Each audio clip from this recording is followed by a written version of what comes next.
We will continue to talk about the visualization method of compassion and Bodhicitta. This is the fourth session. You can watch the previous 3 sessions on YouTube. The first session of the visualization practice of compassion and Bodhicitta series being uploaded to the YouTube is entitled The Correct Explanation of the Bodhicitta of Emptiness. The oral pith instructions of the Great Perfection and the fallacies of the Crazy Wisdom. The second is entitled The Visualization Method of Initiating the Programming and Entering into the Dharma Realm to Attain Buddhahood, which is the most important one. It teaches us a visualization method on how we could visualize practice so as to help us to be able to be reborn in the Buddha's pure lands, and it is also able to help us to become a Buddha. Well, the third session explains the oral pith instructions in attaining the Dharmakaya Buddha of the teachings on the key of life and death.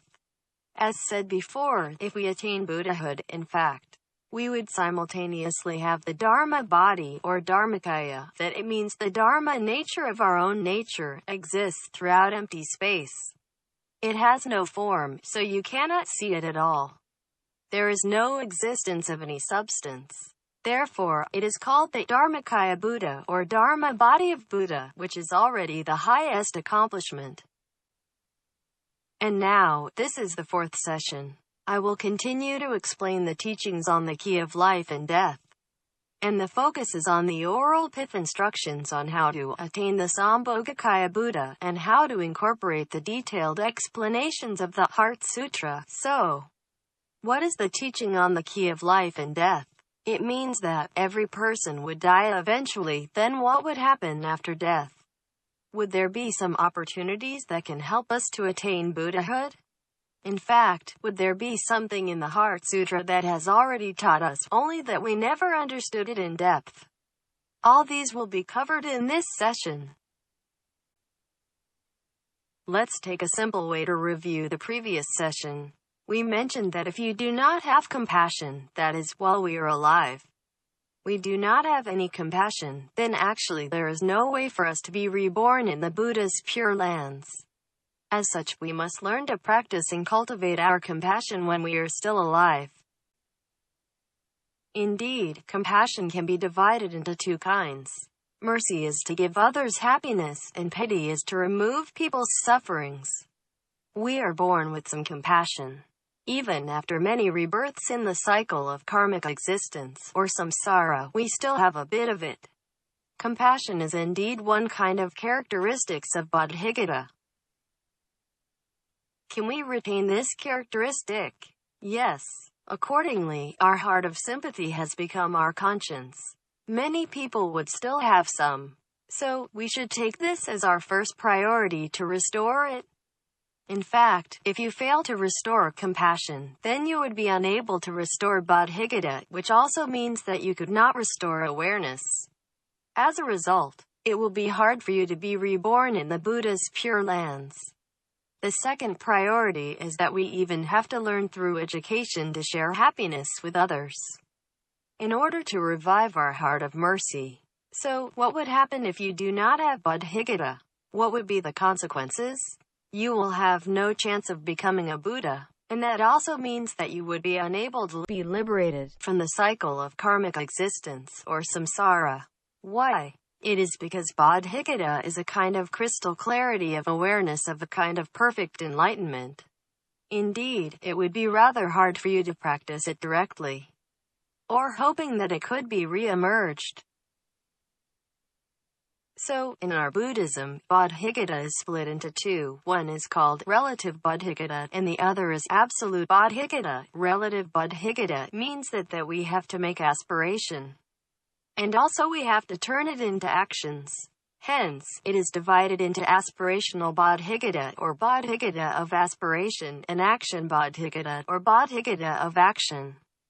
The idea for making aspiration is that, if only there is a very strong thought in your mind says, I must help all sentient beings to attain Buddhahood, and also help them to be liberated from samsara, then this kind of power of aspiration will definitely not only help all sentient beings, but also help you to be liberated from samsara and attain Buddhahood. Hence, this is already one of the most important foundation for bodhicitta of action. It means that after you make aspiration, then you have to turn it into action. So, we have to do all the things that benefit oneself, which means one is helping oneself and also benefit others, that is, also could benefit others. This is the conduct that could also create a win-win situation. Additionally, you must observe bodhisattva precepts. As a matter of fact, if you do not take the bodhisattva precepts, then you would not be able to practice to develop this bodhicitta. What is absolute bodhicitta? It is the ultimate goal we want to achieve. The meaning for absolute is that it is the most thorough of true bodhicitta, and that is what we call the perfect enlightenment. Therefore, we must incorporate these things, precepts, meditative concentration and wisdom, to help our awareness to maintain its balance so that it will not go to some unbalanced borders of either left or right. And we must incorporate the emptiness so as to enable us to develop the crystal clarity awareness of the perfect enlightenment. So, what it means is that only if you can restore the bodhicitta that you were born with, then you would be able to attain Buddhahood. That is, you could formally be freed from the control of the pulling forces of the cycle of karmic existence. So, when I practice, begin with cultivating my compassion and then continue to practice, such that I practice from the first to the fourth step, that is, the bodhicitta of action. And if you practice like that, slowly rely upon theory to practice, then you would have to practice for 2 to 3 great Samkhya kalpas. And that actually means endless, because along your practice path, you might carelessly fall into the hell at any time. Once you fall into the hell, it would be very difficult for you to get out. So, it means that you would never have a chance to be freed from samsara, and also have to suffer forever. In order to avoid this, we are teaching you this visualization method of practicing all from the first to the fifth step at once. And that means you could successfully attain Buddhahood or take rebirth in the Buddha's pure land. So, if you have this visualization method, then you do not need to wait for such long time. So, how can this visualization method enable you to practice all the steps from the first to the fifth at once? We divide the 24 hours of the day into 3 periods. So how can we divide the beginning period? The beginning period of the 24 hours is the time when we just wake up from sleep, or when we attempt to enter the meditative state, or the moment when we are just emerging from meditative concentration, or during the meditation. It is the time when the state of our consciousness changes from muddy to clear, or from clear to muddy. It is during these transitional periods that our Dharma nature, or our perfect enlightenment, or it is also called bodhicitta, will suddenly appear. It also means that if we can grasp this moment, then we would be able to enter the Dharma realm. What is the Dharma realm? We said earlier that after we attain Buddhahood, we would have this Dharma body, and we would prevail throughout empty space. But there is no material form and appearance can be seen, and that is the realm where the awareness of the perfect enlightenment exists.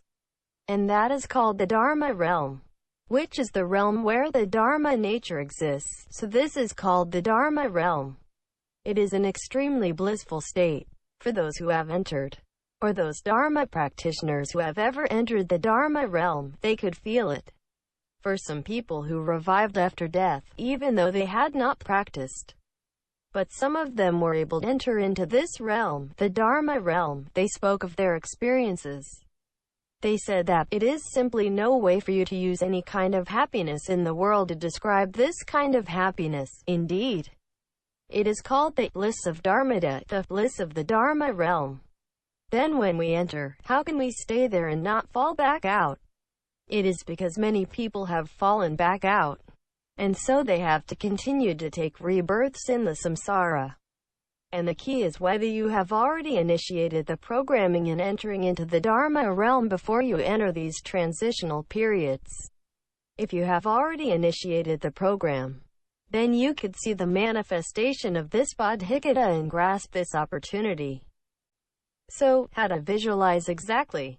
How to initiate? What is this program? First, you must visualize your own intrinsic nature, full of heart of pity. Pity is relieving suffering.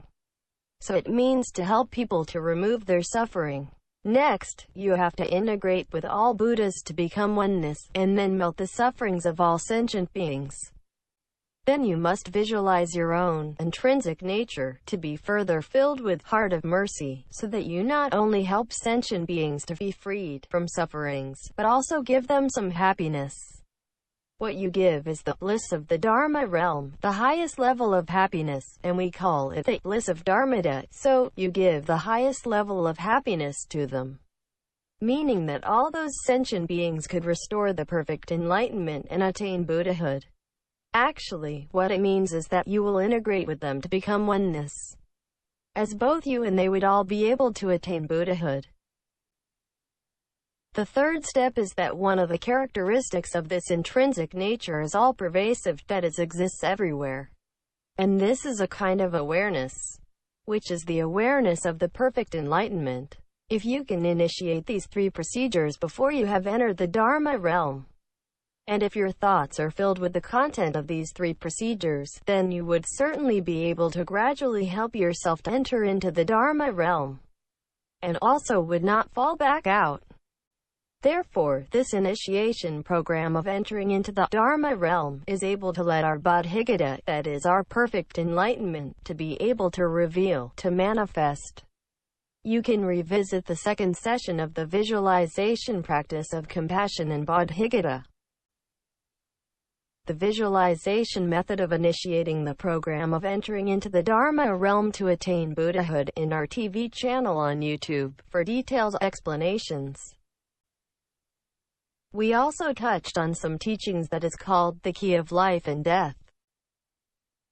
If you do not know how to incorporate and complement with these visualization methods and the teachings on the Key of Life and Death, then you really need to practice for the time of 3 great Asamkhya kalpas before you would have the opportunity to be liberated from the cycle of karmic existence. Well, what are these teachings on the Key of Life and Death?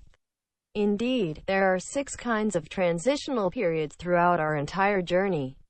We call these transitional periods intermediate states, meaning that something exists in between. It is also called bardo, meaning a transitional period.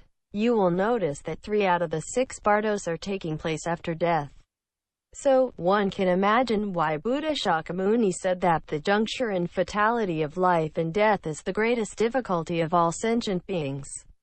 It will be really good if you can go past it. If not, you will be quite miserable. It means that if we can grasp the key for the juncture and fatality of life and death, then not only we can help ourselves, but that we can also help our relatives to go to the best position, instead of the worst. This is the reason why we need to understand what is behind the death process.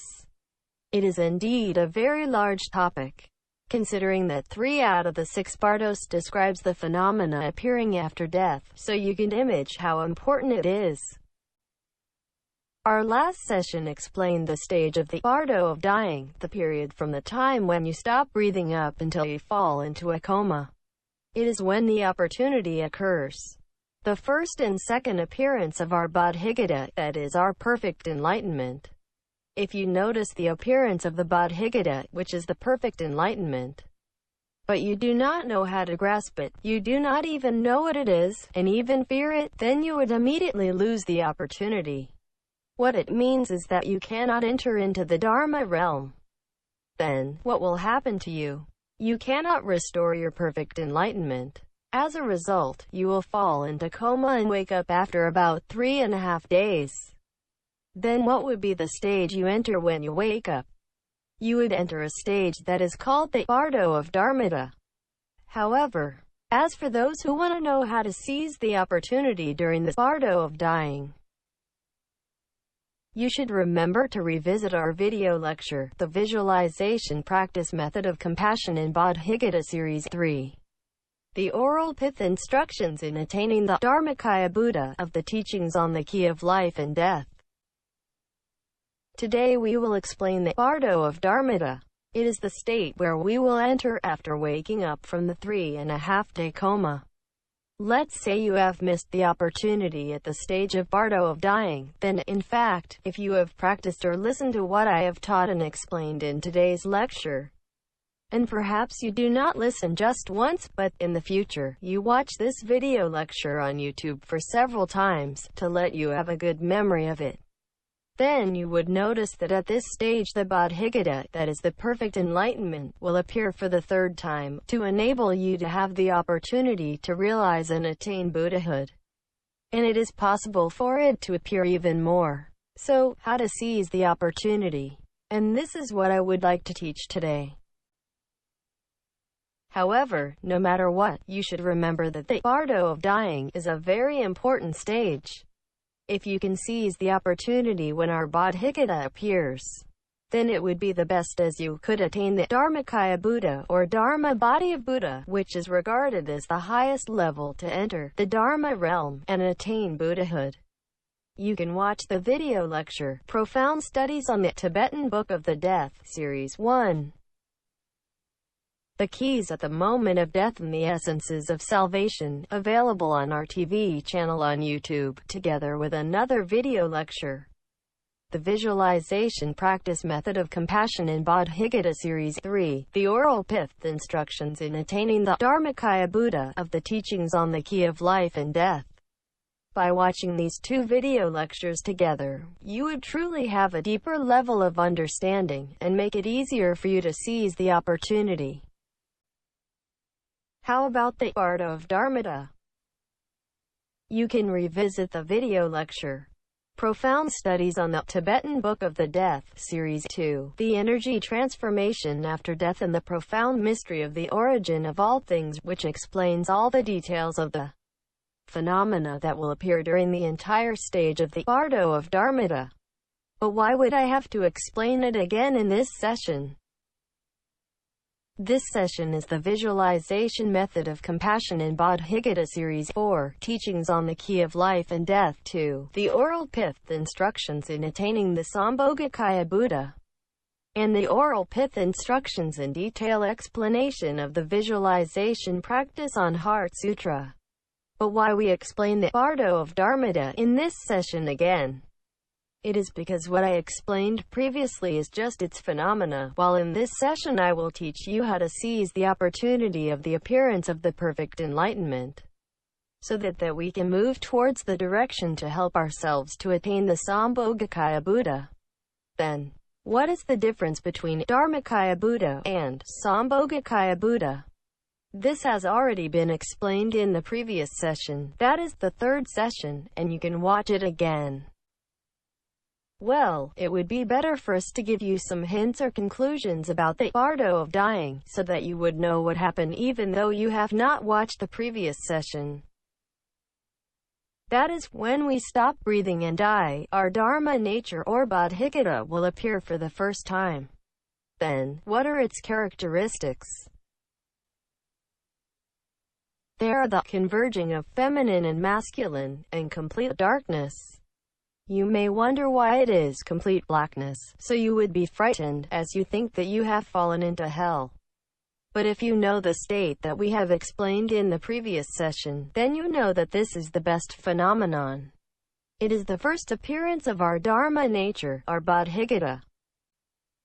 And if you can grasp it successfully, then you can attain the Dharmakaya Buddha, formally be liberated from the cycle of karmic existence, not to be controlled again. But if you fail, what are the signs? You will be in a coma for 3 to 4 days, and then you will wake up. When you wake up, your Dharma nature, or Bodhigata, will appear for the second time. Then, what are its characteristics? The moment when you wake up, you will find the beginning of the division of the feminine and masculine. And at the break of dawn, it was the converging of feminine and masculine, and now it is the beginning of the division of the feminine and masculine, and at the break of dawn. The scene is like light just appears at the break of dawn, and is like the appearance of a clear blue sky. Then, if you can seize the opportunity successfully, you can attain the Dharmakaya Buddha. That means, in fact, you have two opportunities. But what if you fail? Then, what are the signs? You will leave the body. So, what will happen when you leave the body? You will formally enter into the bardo of dharmata, or the bardo of becoming. What does or mean? Isn't it that after one enters the bardo of dharmata and fails, then one would enter the next stage, the bardo of becoming, so that one would then go into the womb? No, it actually has a procedure. But the fact that not many people can grasp the opportunity during the stage of the bardo of dharmata, so it is possible that they just manage to enter the bardo of becoming. Indeed, the procedure of the entire bardo of dying is a procedure of restoration. It means that we originally have the bodhicitta of the perfect enlightenment. We are originally a Buddha, having a Dharma nature, but why we cannot manifest it, and why we cannot feel its existence, it is because we have been trapped by the physical body, and we have also been blinded by the greed, hatred and ignorance, accumulated in our nature of mind over the past many lives. So, there is no way for us to see its manifestation. But at the moment of our death, our physical bodies will be disconnected from our spiritual bodies, which is our mental consciousness. Hence, our mental consciousness is freed from constraints, so at this split second, the very fast moment when we stop breathing, we are even able to put these greed, hatred and ignorance into extinguishment. This phenomenon occurs automatically. As a result, we can restore the perfect enlightenment and have its appearance. Therefore, the entire bardo of dying is also a process of restoration, that is, restoring our bodhicitta, our perfect enlightenment, and have it come back. Now let's talk about the bardo of dharmata. Let's say when I wake up from coma and leave the body, then would I be able to enter the bardo of dharmata? It depends on where you leave the body, which part of your body, as there would have different consequences. So, let's see the consequences of where we leave our body. According to the Sutra of Miscellaneous Treasuries, it states that to be reborn in the heaven if you come out from the top or eyes. If you come out at the top of your head or through your eyes, then you will be reborn in the heavenly realm. As you know, we are also very much like to go to the Buddha's Pure Lands, especially the Western Pure Land of Great Bliss. So, where are they? They are located in the realm of heavens. Therefore, it means that the moment we leave our physical body and come out from the top of our head or through our eyes, then we would be able to be reborn in the realm of heavens, or the Buddha's Pure Lands, or the realm of Asuras, also located in the realm of heavens. It states that, come out from heart as human, abdomen as hungry ghost. What does it mean? It's said that if you come out from the heart, but does it mean the location of the physical heart? In fact, it does not. Actually, you would come out from the mind, located right in the middle of our physical body, but not coming out from where the physical heart located. If you come out from your mind, then you would be reborn as human. However, if you come out from the abdomen, then you would be reborn as hungry ghost. Well, what about those leaves from the knee, born from the side? If you come out from the knee, then you would be reborn in the realm of animals, which is a level lower than the hungry ghost. So, the level of hungry ghost is higher, where they come out through the abdomen. When they come out from a level lower, that is, the knee, then what would happen? They would be reborn as animal. Born from the side actually refers to animal. Next, those leave from the bottom of the feet, to be reborn in hell. If you come out from the bottom of your feet, then you will be reborn in hell. So, what should we do in our Dharma practice? We hope to practice a Dharma called cut off before death, in order to prevent us from coming out from the lower part of the body, but coming out above abdomen. This is why we see all Dharma practitioners sit cross-legged to practice, which has the cut-off effect. So, are there any other methods available to help us? In fact, are there really some methods available that can help you, is one of the key points that I would like to focus today. In fact, we can use some skills to stop the current so as to help ourselves, but that method is not 100% for sure. Actually, which part of the body would we come out is determined by our mental consciousness. Where we come out is indeed depending on how high the level of our bodhicitta or our awareness is. It is not determined by a specific method that we practice when we are alive. These methods are an aid, an auxiliary condition, but not a determinant. The determinant factor is within your mental consciousness. There is a unique sitting meditation practice in our Tibetan Buddhism, that is, Tibetan Buddhist meditation on the 7-point postures of Buddha Vairocana. In this teaching, it includes purification practice on the 9 steps in receiving Buddha's winds. That is, we actually have 3 channels in our body. They will be slowly formed after our birth. Indeed, if you do not practice for it, it will still be formed, but the channels will be slanted, also obstructed, not clearly revealed, such that you do not know whether they exist or not. It is muddle. Simply put, it is out of order. So, we have to visualize through our Dharma practice in order for the 3 channels to reveal. Then, we use the purification practice on the 9 steps in receiving Buddha's winds to clean up the hindrances inside the 3 channels. Why should we clean them up? Because these inner hindrances, we call it internal hindrances, which is the numerous deeds, including the virtuous and negative deeds that we have done in our numerous past lives. And we collectively call these as karmic force, or karma. These karmic forces are actually a kind of tractional force. These are the points that would link you up with all the external karmic creditors. It is where to connect you with your karmic creditors by pulling effect.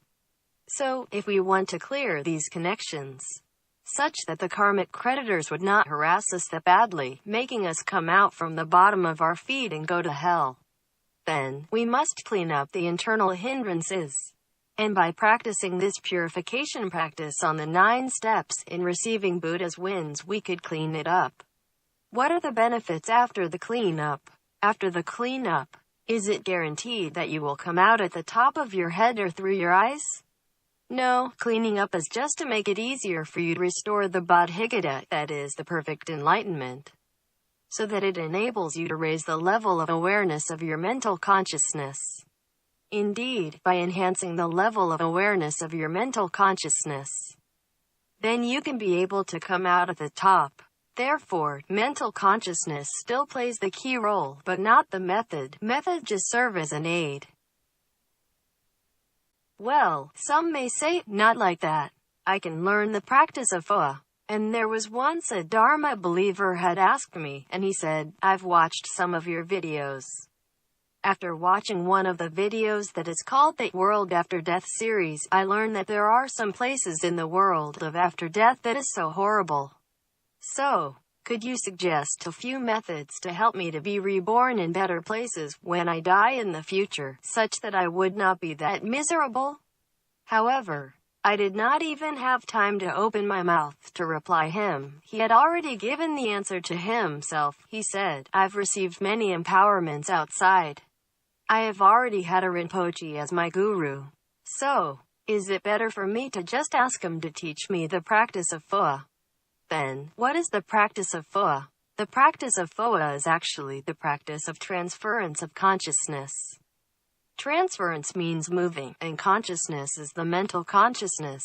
He continued to say, can I transfer my mental consciousness to a Buddha's pure land, just like moving home? Then, is it alright? Would this method be enough to enable me to be reborn in the Buddha's pure land, and should I use it? I answered him like that, no. Not like that. Many of you think that if you have learned the practice of Phowa, some people even say that if you prick a hole at the top of your head, And if there is some white fluid or some other things seep through it, then it proves that your central channel is cleared, so you are guaranteed to be able to come out at the top of your head, such that you would definitely be able to take rebirth in a Buddha's pure land or the realm of heavens. And I said this is wrong. I explained that, right now, we are talking about your nature of mind, your mental consciousness. And have you ever seen in the Buddhist sutras that the Lord Buddha Shakyamuni said, there is no need for anyone to practice Dharma. There is no need for me to work that hard to teach Buddhist Dharma for 49 years. I only need to prick a hole at the top of everyone's heads. Then all of you could fly to the Buddha's pure land at the time of death. Indeed, the Lord Buddha Shakyamuni did not teach you like that, so why you say that this is okay? This is just the way some people think. After they read this Buddhist sutra, they think, isn't it wonderful to come out at the top of the head? Well, can I make a mark, a very deep mark, on top of my head? By making a hole there, then it would be quite impressive. Just like poking 9 holes on a Chinese monk's head, isn't it not impressive?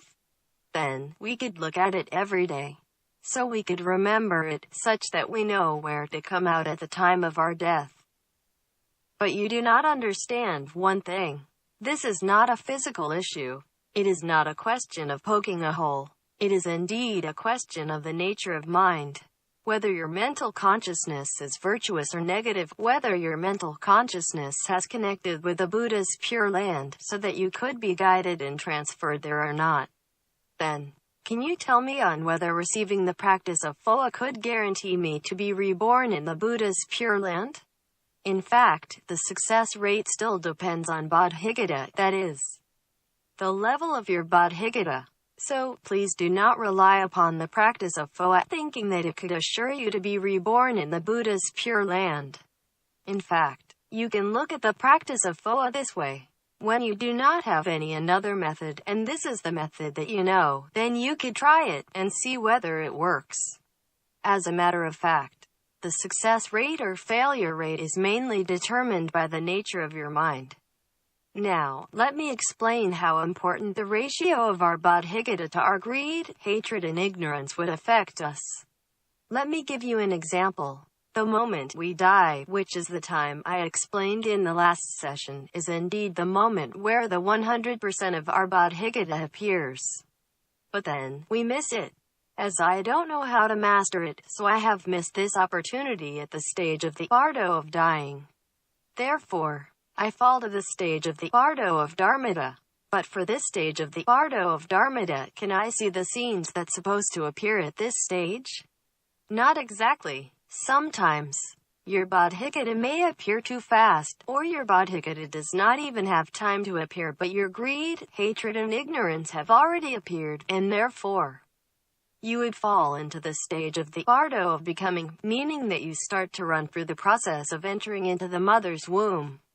But if you say, I meditate a lot when I am alive. I often precipitate my own greed, hatred and ignorance in order to remove them, and let my awareness appear. I often train myself in this way. So could this enable me to enter the stage of the bardo of Dharmata? Yes, it could be. This is why you see so many Dharma practitioners often meditate in remote mountains day and night. And that is one reason among all others. You also say, after I meditate like that, my power of meditation has turned much better. But how about that? If I do not go to the remote mountain to sit for meditation, but I know how to train my power of meditation in my daily life, I am able to remove a lot of my greed, hatred and ignorance in my daily life, and also I train my nature of mind quite well, such that would this enable me to enter into the stage of the bardo of Dharmata? The answer is yes. You will have the opportunity to enter. The moment it fails, that is, the level of your Bodhicitta of Dharma nature, originally it is 100%, but when it declines continuously, there is a chance that it would not decline to the level below 80%. And that means your level of awareness of Bodhicitta still remains at the higher level, above 80%. Then, what does it mean? It means that the level of your greed, hatred and ignorance is below 20%. So, what is the benefit? The benefit is that the awareness of your bodhicitta would automatically know to select some virtuous karma from your karmic portfolio and bring them out from your karmic portfolio by pulling effect, such that these virtuous karma would lead you to be able to generate the virtuous karmic rewards so that you would be able to come out at the top of your head or through your eyes. As a result, you can take rebirth in the realm of heavens. It also means that you could be reborn in the Buddha's Pure Land, and you can make it if you have learned Buddhist Dharma, and if you have also made the aspiration. There is also another advantage, that is, if you can maintain the level of this awareness of bodhicitta to stay above 80%, then this awareness would help you to prevent some of your greed, hatred and ignorance from appearing, such that the level of your greed, hatred, and ignorance would be compressed to be within 20%. It would be even better to be compressed to the level of just 10%, or even lower than 10%. This can help you to be reborn in the Buddha's Pure Land without any resistance. So, if you know how to visualize, practice bodhicitta or awareness, then you would be one of those who can choose the exit, that is, where you leave from your body. Hence, whether you could come out from the top of your head is indeed not relevant to whether 1. You have poked a hole at the top of your head, or 2. You have learned the practice of Phowa when you were alive. For the practice of Phowa, you just use the wind that you visualized to force your own mental consciousness to smash out. And if your practice of Phowa is like that, and you often practice like that when you are alive, then you would have a short life. Why would you shorten your lifespan? It is because you often train your mental consciousness to smash out through the top of your head, but you are not dead yet. Therefore, if you are not dead, but you smash it out whenever you like, then it means that you are shaking your life-supporting wind. So what would be the consequence? The consequence is that you will have a short life and many illnesses. Indeed, you should not shake the life-supporting wind. So, can we practice the practice of Phowa at will? Of course not. If you do it, then you would even commit a serious precept called deity killing, or suicide. It is indeed not good. Then you may say, I do not commit suicide. I'm just training myself, and I have no intention to really smash it out. Even though you just train yourself a bit, but it would already reduce your lifespan, and also affect your health, as you have shaken the life-supporting wind. And if the life-supporting wind has once been shaken, then other winds in your body would also be implicated. Therefore, the practice of Phowa is not a practice method that we should often practice, or the practice method that we particularly need to practice. Then, which practice method is the best? It is the one that I have taught you, those visualization practice methods that enable us to practice the compassion and bodhicitta is the best. Those are indeed the genuine holy Buddhist Dharma. Others are all sorts of branches, resemble of Dharma. They look like Buddhist Dharma, so they are called resemble of Dharma. It is because if they do not talk about the nature of mind, then they are not the genuine holy Buddhist Dharma. Well, let me explain the rationale. This is because the original 100% Dharma nature or bodhicitta would not have greed, hatred or ignorance, meaning that it would not drag karmic force by pulling effect. And if you do not drag karmic force by pulling effect, then you would be able to stay in the Dharma realm. So, what does it mean if you have restored more and more of your greed, hatred or ignorance? It means that the pulling effect to drag the karmic force is getting stronger and stronger. And that means chances to bring out your negative karma is getting higher and higher. Therefore, the fewer greed, hatred and ignorance, the better. And the higher the level of your bodhicitta, the awareness of the perfect enlightenment, the better. This is certain, and this is the key point of the Dharma practice in our entire Buddhism. It is indeed the primary importance of all. So, what does it mean by having fewer than 20% of greed, hatred and ignorance? It means that you have above 80% of awareness, which will bring out the virtuous karma from your karmic portfolio by pulling effect. At the same time, it also means that you have a high level of awareness to prevent the 20% of greed, hatred and ignorance to bring out the negative karma by pulling effect. As a result, you can be reborn in the realms of heavens or asura. This is how we explain it. As for those who visualize practice bodhicitta, they can have the exceptions. And how can they do that? If they notice that their own greed, hatred and ignorance is getting higher and higher, and even exceeds the 20% mark, and their awareness is declining from 100% to 80%, and the declining trend is intact, then, if they know how to visualize practice bodhicitta, they can reverse it. To reverse it means turn it back, increasing the awareness from 80% to 90%, such that the greed, hatred and ignorance would reduce from 20% to 10%. This is the benefit of practicing bodhicitta. However, if you do not practice it, then you would not know how to do it. Therefore, this is indeed the key point of our entire Buddhist Dharma. Well, then you say, no, now I'm down to 30%, that is, my greed, hatred and ignorance have increased to 30%, and my awareness has gone down to 70%. So, what would happen? It means that you have less than 30% of greed, hatred and ignorance, as well as more than 70% of awareness. In that case, it will still bring out some virtuous karma from your karmic portfolio by pulling effect. But the level of your awareness is not high enough. That is, you merely having 70% of awareness. Somewhere in the middle, and so what will it bring out? It will bring out some virtuous karma from your karmic portfolio by pulling effect to enable you to be reborn in the realm of human. But you say, what happened if I have done all kinds of negative things when I'm alive or in my numerous past lives, and I don't have any virtuous karma? Then, really, you are not able to bring out the virtuous karma by pulling effect. So, what can you do? You have to rely upon your bodhicitta. So you have to do the visualization practice to see whether you are able to reverse it. If not, there is no way for you to be reborn in the realm of human. Why? According to the Lord Buddha Shakyamuni, it is very difficult to be reborn in the realm of human. Why? Because it depends on causes and conditions. In the human realm, the birth rates are very low. As some people do not want to have children, some think one is enough. So, comparing to other realms, the population size in the realm of human is very small.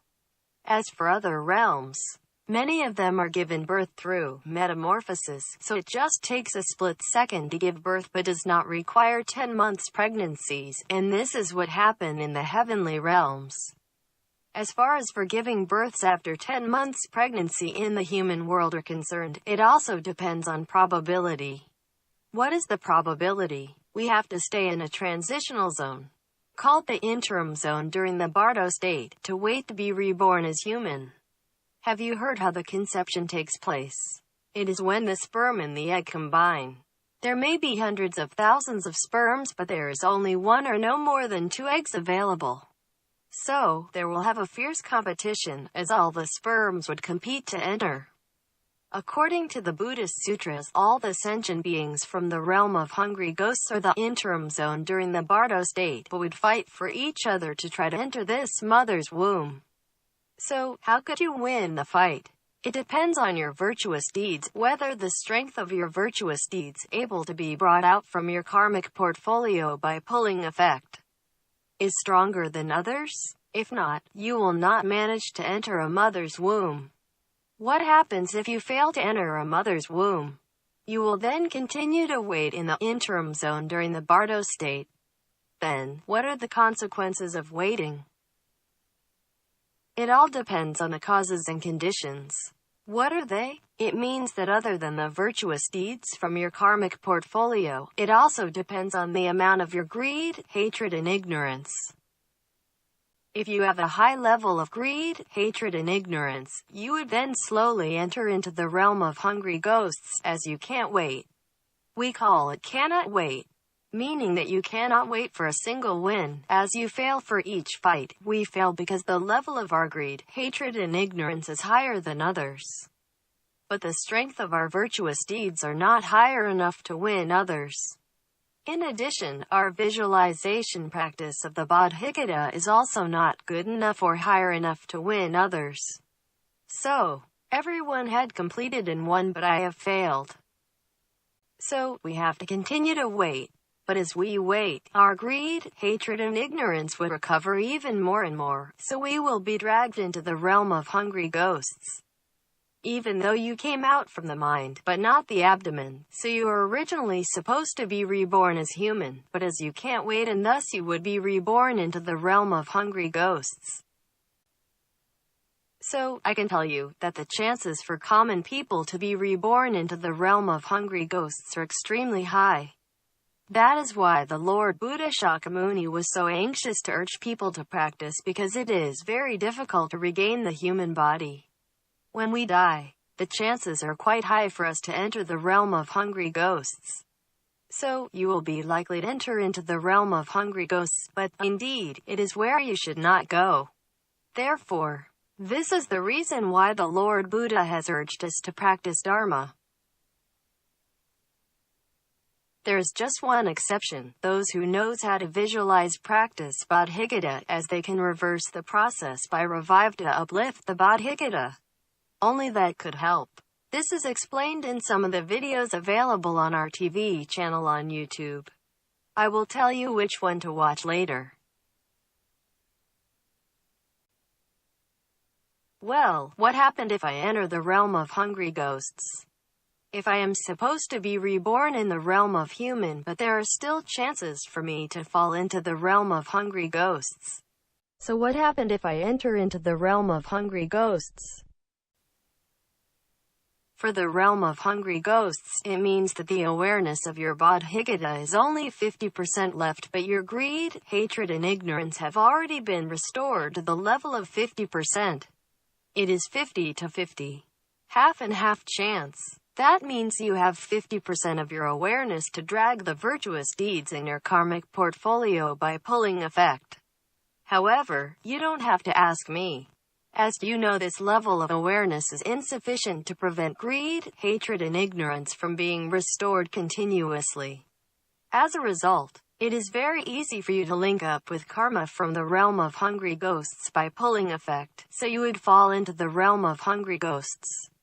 This is the way to enter the realm of hungry ghosts. Then, you would come out from the abdomen. Nonetheless, if you are able to pull the virtuous karma by pulling effect, then you can be a ghost with virtuous rewards. Actually, ghosts can also have virtuous rewards. And also, some ghosts do not have virtuous rewards. Yes, there are some ghosts with virtuous rewards who have temple to be worshipped in, and they know how to fly. But some people mistakenly believe that these ghosts with virtuous rewards are from the realm of heavens. In fact, they are not. They are in the realm of ghosts. You can revisit a video lecture on the Dajjom Buddhist Association's TV channel on YouTube, entitled The World After Death Series 4. Extrapolating the fate of the future, and the method of practicing the right concentration. The video explains how we slowly move into the realm of hungry ghosts after death. Entering the realm of ghosts, in fact, is a long journey. It slowly evolves with the appearance gradually changing and becoming ill-looking and vicious. You can watch this video again. However, if you know how to visualize practice Bodhicitta, then you can turn it back. How to visualize practice. That is what I am teaching you now. Let's take a look at how you can fall into the realm of animals. If your greed, hatred and ignorance have been restored to 50 to 80%, and your Bodhicitta have been reduced to 20 to 50%, then it means that you have only 20 to 50% of awareness to bring out the virtuous deeds from your karmic portfolio by pulling effect. As the level of your awareness is seriously insufficient to prevent the greed, hatred and ignorance from connecting with the negative karma of the realm of animals by pulling effect.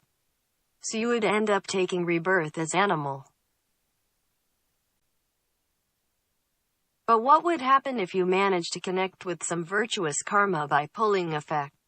You can then be reborn as an animal with virtuous rewards.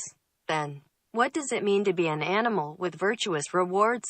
For example, being a pet that is loved by its owner so much that regarded it as their child. And that is called an animal with virtuous rewards, which has food to eat and home to live. But if you don't want this, then you need to know how to practice bodhicitta in order to enable you to turn it back. And I will explain it later. Well, how would you fall into hell? For the realm of hells, it means that your bodhicitta has dropped to almost none, or 0 to 20% level, and your greed, hatred and ignorance have been restored to 80 to 100%.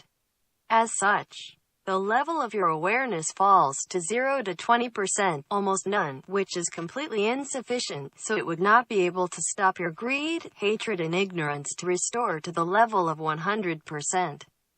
Such that you would link up with the negative karma from the realm of hells by pulling effect, and fall into hell. Actually, hell can be divided into one, the boundary narakas, which is close to hell. And some formally fall into two, the hell. The hell can be further divided into many levels. Some are deeper than others. The amount of your greed, hatred and ignorance determines which level of hell you fall into, or whether you just need to fall into the place close to the hell. But even though you just fall into the place close to the hell, you will still feel a great deal of pain, not to mention if you formally fall into hell, which really is a big deal.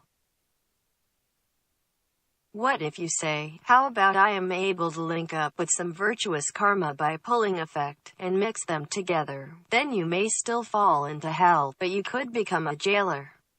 You still fall into hell, but as you become a jailer, so you would not be beaten that hard. You should know how to practice bodhicitta. In the Jatakas, which is the extremely popular stories of the former lives of the Lord Buddha Shakyamuni, he fell into hell in one of his past lives. But in the end he could come back because he knew how to practice bodhicitta. Therefore, we can reverse the situation if we know how to visualize bodhicitta. That means when we leave our body and at that time we retain more than 80% of awareness, then we could enter the bardo of dharmata. Otherwise, we couldn't enter. Therefore, in order to enter the bardo of dharmata, you must maintain more than 80% of the perfect enlightenment of bodhicitta. For the case where we leave our body and we have less than 80% of awareness, and we could just retain less than 80% of awareness, then we would enter the bardo of becoming. And when our awareness is insufficient, we would also notice the insufficiency, as more and more of our greed, hatred and ignorance would come out. So, needless to say, that kind of awareness, the crystal clarity awareness, would seem to become blunt, and we would become more and more confused, and that means we are falling. So what can we do?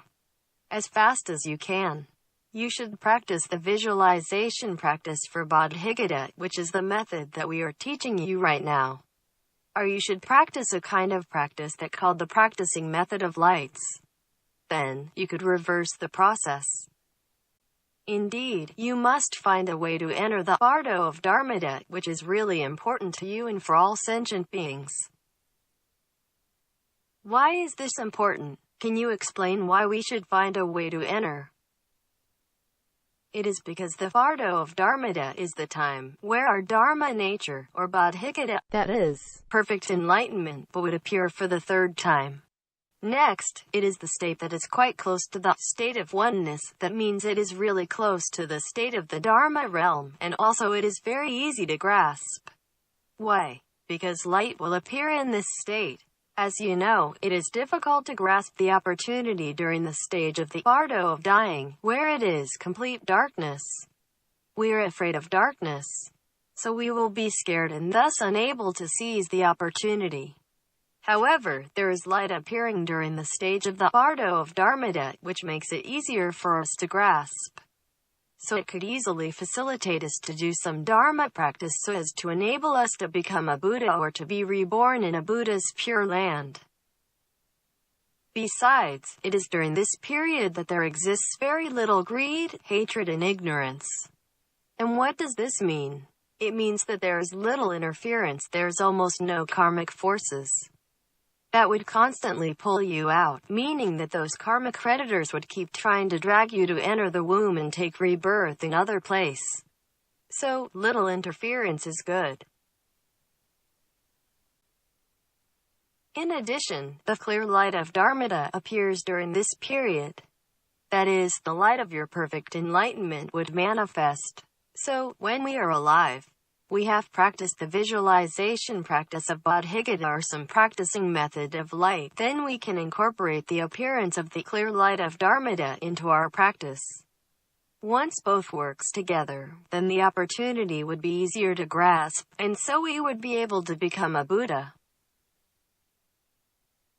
Moreover, the great perfection of our Nyingma school, or the Red Sect, is regarded as a kind of practicing method that is the highest practicing method to practice Bodhigata or light.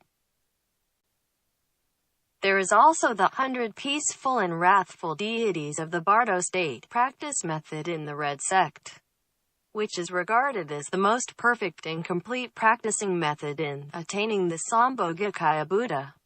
I will explain why these methods are beneficial to us later.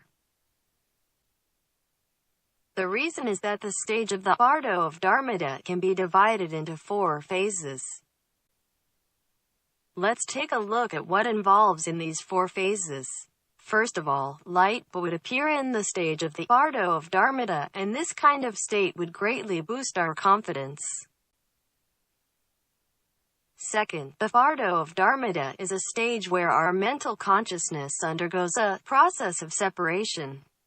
During the process of continuous separation, in fact, we can undertake some Dharma practice to reverse it so as to prevent it from continuing to separate. It is because the Bardo of Dharmata is a process of separation. As I said earlier, while the Bardo of dying is a process of restoration, the Bardo of Dharmata is a process of separation. It is when the 100% of Dharma nature starts to decline and drops to 99%. At time, when your Dharma nature has fallen to 99%, then, in fact, it will enter a kind of dualistic or multiplistic states, which will start to link up with substances by pulling effect. Then, what is the most sparse substance being linked up by pulling effect? It is light. Therefore, you will notice the appearance of some light. Indeed, these are the light of the highest energy. As your Dharma nature have stayed at such high level of 99%, therefore the energy would be very strong. So, the luminosity of the substance being connected by pulling effect is extremely strong, and thus we give it a name called the clear light of Dharmata, which means its energy is extremely high. Only bodhisattvas of the 8th level and above can see these lights. Having practiced to gain to the level of meditation, power of the bodhisattva of the 8th level, you are only capable of seeing 1% of the light. And you have to be a bodhisattva of the 10th level and above to see the full light. So, when we enter the transitional period of the Bardo of Dharmata, the kind of light that we have, the light of our Bodhigata, would in fact keep retreating. So, what is going on? It is undergoing the process of separation, and it is divided into 4 phases. Unlike the Dharma nature, which is formless and therefore difficult to grasp, there are forms appearing in these 4 phases. There are sounds. Sometimes these sounds are very loud noises, resound like thousands of simultaneous thunderclaps, which can scare your heart out. There are lights. Sometimes the lights are so strong that you do not dare to look at. There are colors, different colors. Of course, there will also have soft and gentle sounds that would attract you. But they are no good, as these are the sounds that sent by your karmic creditors to lure you. Some lights are very gentle, but they are also no good, as they are the gentle lights from the 6 realms to attract you to continue to be trapped in the cycle of karmic existence. There are also some different colors. Well, these are a kind of phenomenon that arises because you are linking up with and forming some substances. It is a natural phenomenon. In fact, as long as we understand these phenomena and we know how to avoid them and settle our own mind nature, then they will actually turn out to be an opportunity for us to attain Buddhahood. At time, our body would slowly be evolved and formed by light, and we call it the body of light aggregates. You can watch the video lecture entitled Profound Studies on the Tibetan Book of the Death, Series 2. The energy transformation after death and the profound mystery of the origin of all things, where there have detailed explanations, so I will not explain in detail here again. But I will teach you how to master it. Now, I'm going to talk about how it is divided into those 4 phases, and how to master them. The first phase, the stage of entering, is called luminosity. When you come out, the first thing is the appearance of light. Its characteristic is that the intensity of the light is more than 1,000 suns luminosity. Why is that? It is because the moment when our Dharma nature declines from 100%, we still possess 99%. 99% meaning the energy remains extremely high. So, we are able to drag some substances by pulling effect, and the most sparse substance is light. Therefore, the first level to connect by pulling effect, and also the images that you can see, is light. And this kind of light is the light with the highest energy and intensity. The second is that the Dharma nature itself is very powerful, so at that time you become so powerful that your power is higher than Bodhisattva of the 10th level. So, at that time, you can see these lights, but the question is, do all sentient beings see these lights after death, too? If your Bodhigata declines rather quick, not 99%, but drops below 80% right from the beginning, then you cannot see these lights. While you are still protected by the Dharma nature itself, which is the power that you possessed, you will see different types of lights. And you will hear different kinds of sounds, including some loud noises which is so loud that is able to scare your heart out.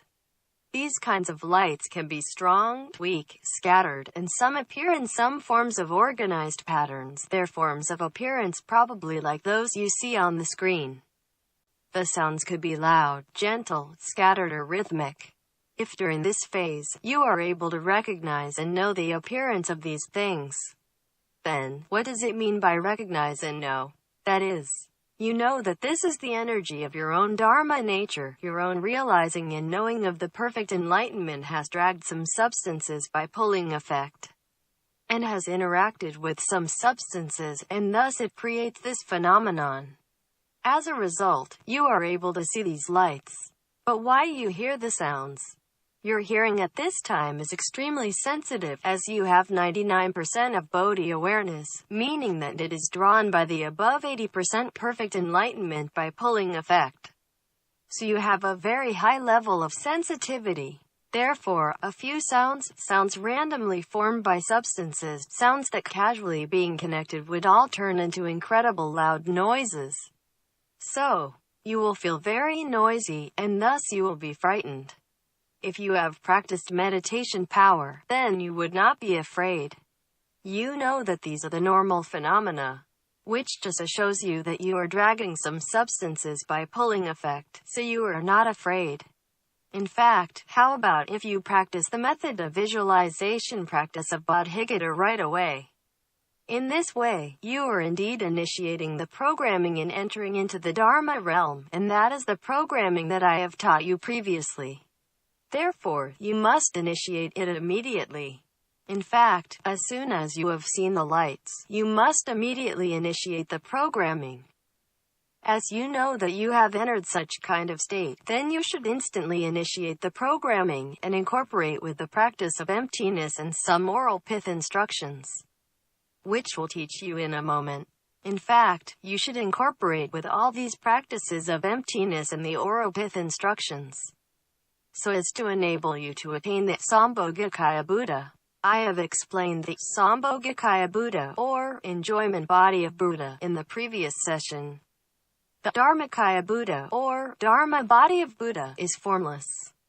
You cannot tell its existence at all, but it permeates everywhere in the empty space.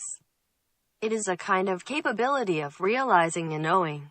But what is the Sambhogakaya, or enjoyment body? It is luminosity, a very strong light. That is why you can be here to enter and become a Buddha. If you have been here to enter and restore your perfect enlightenment, then the accomplishment that you attained is Sambhogakaya Buddha. But does this mean you would not have the Dharmakaya, or Dharma body? No. Once you have attained Buddhahood, you would be able to simultaneously possess the Dharma body, the enjoyment body, and the emanation body. Or the Dharmakaya, the Sambhogakaya, and the Nirmanakaya. It is because once you have attained Buddhahood, it represents that your energy can get to the point of as high as 100% of the Dharma nature. Thus, you can be transformed into anything that you want. So, it is the same for you as to whether you want to attain Buddhahood right here, and whether you attain the Dharmakaya Buddha and the Sambhogakaya Buddha at the same time. The only difference is just that if you are to enter at this luminosity stage to attain Buddhahood, thus you would attain the Sambhogakaya Buddha. And once you have attained the Sambhogakaya Buddha, you can still restore those materialistic substances back to the state of oneness, upon which you can enter into the Dharma realm and become a Dharmakaya Buddha. Hence, there is no difference. The capability of your realizing and knowing is good enough to enable you to reveal all these three bodies, namely Dharmakaya, Sambhogakaya and Nirmanakaya, and so you do not need to worry about this. What happened if I fail? If you fail, you still have a chance, so what is that? That is, I have already initiated the programming in entering into the Dharma realm, and also incorporated the practice of emptiness in those oral pith instructions that taught by you. However, as I am not well versed in these practices, can't remember them all, and didn't practice them every day, not to mention to practice them several times a day. So, I fail. Then, what will happen? It depends on whether you have learned any method to practice light. If you have, then what would you do when you realize that you have failed, unable to stay in the bright light, which vanishes instantly? Then we ourselves must generate some lights by carrying out some practicing method of lights, in order to enable us to re-enter that kind of state to practice again. What happened if I have practiced very well? Normally, there are two procedures in the practicing method of lights. The first is to teach you how to get to the pure land of the Sambhogakaya. The second teaches you how to restore to the state of emptiness. If you have practiced well on restoring to the state of emptiness, then you can attain the Sambhogakaya Buddha. You say, no, I can't. I am not able to master the emptiness, but I've done the visualization practice of light well. Then, you can enter the pure land of the Sambhogakaya. What is the pure land of the Sambhogakaya like? It is all made up of strong, high-energy light. So you cannot enter without achieving a certain level of Dharma practice. Indeed, only bodhisattvas of the 10th level can enter. That is, at this state. If you manage to practice this light to enable you to enter the pure land of the enjoyment body, then you are already a bodhisattva of the 10th level. Then, by continuing to practice Dharma, you will gradually be able to attain Buddhahood in the future. But at least, at this point, you have already been liberated from samsara, and you have entered a very high-level pure land. In esoteric Buddhism, or secret mantrayana, it is called pure realm of Upanishad, referring to the highest pure land, the unsurpassable Buddha field. And many of you call it Oman. This is what we have said, the pure land of Sambhogakaya, or the pure land of enjoyment body, which is a very good level pure land. It would be great if we managed to get there. Then you would ask, what happened if I fail? If you fail, your mental consciousness will begin to connect with substances. That is, it will be out of your control. You cannot control your own mind nature. so that your mental consciousness will use the energy that you have originally restored, that is, those lights, as a kind of energy, such that you will connect. But what will you connect? That is, you are not restoring it back to the state of oneness and become a Buddha, and also you are not turning into a light of positive energy and perfect enlightenment to get to the pure land of the Sambhogakaya. But what would you do? You go to connect with substances, meaning that you are doing something that you should not do. As you know, linking up with substances is the beginning of returning back to samsara. So, why you do this? It is because your mind nature cannot be kept under control. Your mind nature is not good. As you have greed, hatred and ignorance, and you feel reluctant to part with the world, so you will establish the links automatically. As long as the amount of your greed, hatred and ignorance still keeps within the 20% level, then it will be enough to make you do this. So, what is it? What will you do in this phase of transformation? How to connect with substances. Why does it appear lights in different colors? It is because you are linking up with substances. If you are linking up with solid substances, it is what we call the earth element. Then, yellow lights will appear. If you are linking up with some liquid substances, it is what we call the water element. Then, white lights will appear. If your mental consciousness at this time uses some energy to connect with heat, then red lights will appear. We call it the fire element. If your mental consciousness is connecting with wind, then green lights will appear. We call it the wind element. If your mental consciousness is linking up with empty space, I am visualizing the emptiness, then blue lights will appear. We call it the space element. That is, earth, water, fire, wind and space all would be connected to you, and you see lights in so many different colors. So, when you see these strong lights in different colors, you should know that, oh no, I'm linking up with substances. Then, what should I do? Then you must remember how to initiate the programming and entering into the Dharma realm. If you cannot start it off, do it again. You must initiate the program no matter how many times you try. Failing all that, you have to practice the method of light to try whatever you can to return back to the state of restoration. And then to restore back to the state of oneness. Otherwise, you will not succeed in attaining Buddhahood and you cannot be liberated from samsara. Therefore, you will then always be bogged down and never stop connecting. Well, this is because our mental consciousness has already left the state of oneness and entered the dualistic or multiplistic states. It has gradually linked up with some tractional forces, that is, your karma. Your karmic creditors are also beginning to be connected by you, and you will gather and transform all kinds of substances, hoping to form a body of higher density. Your greed, hatred and ignorance begin to turn into desires. I want to have a beautiful body. Then you go to connect with substances to form the body. What kind of body would you form? At first it will be like this. You will form another body of light. But if you say, I'd like to turn back to the state of restoration, is there any practice method of lights that can help me? If you can carry out the practice of meeting of the mother and son luminosity, that is, by using your self-visualization of light to merge with your truly clear light of Dharmata, then, in fact, you can actually return back to the state of oneness. We call this kind of state union of luminosity and emptiness.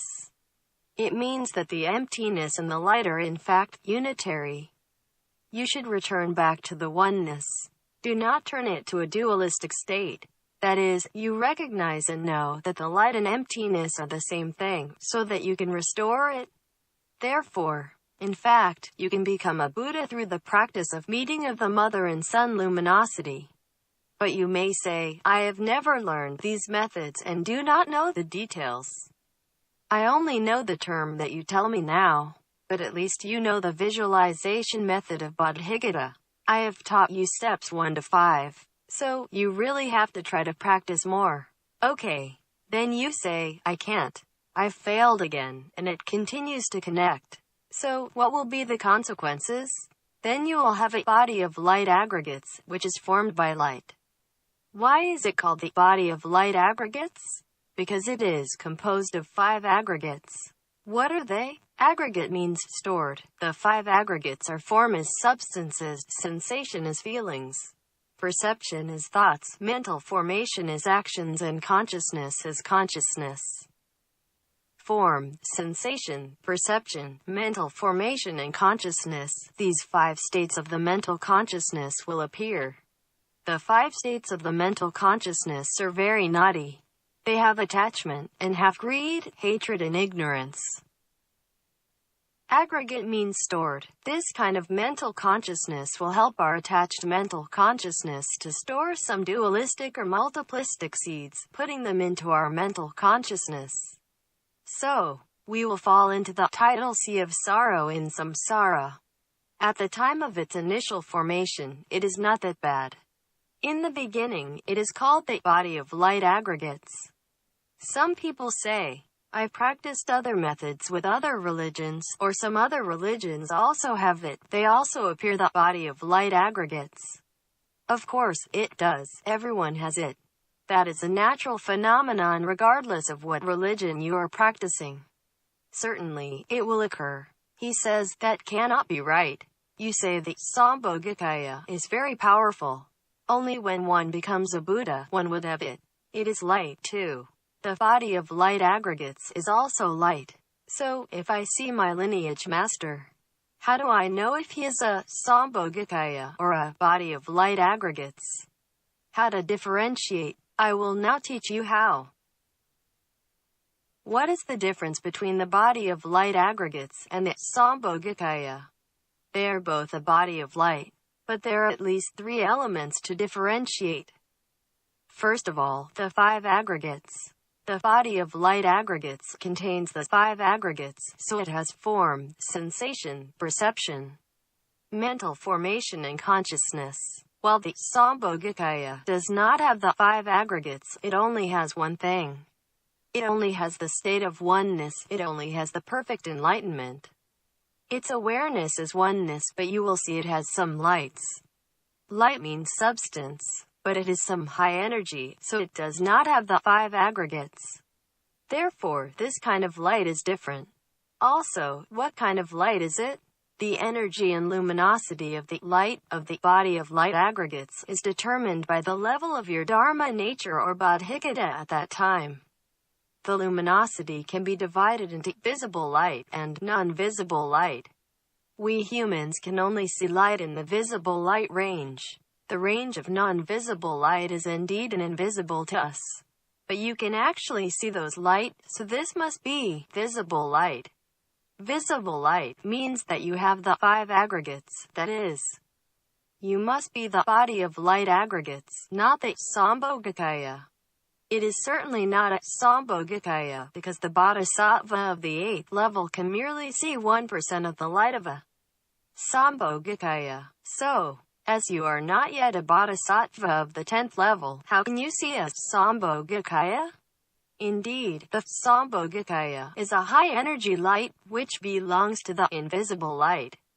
Therefore, if you are not the Bodhisattva of the 10th level, you don't need to think whether you have seen it or not, as you just can't see it.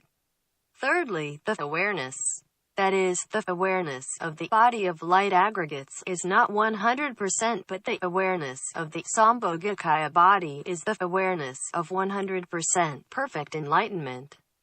That is, well-balanced and equally abiding, complete and perfect enlightenment. It is by these 3 things that the body of light aggregates and the Sambhogakaya body can be differentiated. We now talk about the Heart Sutra. Are there oral pith instructions in the Heart Sutra that teach us how to visualize practice Bodhicitta? Can they help us to return to the Dharma realm and become a Buddha, and do not enter into the cycle of karmic existence? Actually, the Prajnaparamita Hridaya Sutra, or the Heart Sutra, has 8 or more versions. The version I used to teach you today is different from the version I used in the last time. Why do I have to teach you by using a different version? Because I want to lead you to look at the Heart Sutra with another angle. What are the benefits? because it clearly tells us the Oropith instructions. So, I use this version to explain. Then, what are the Oropith instructions?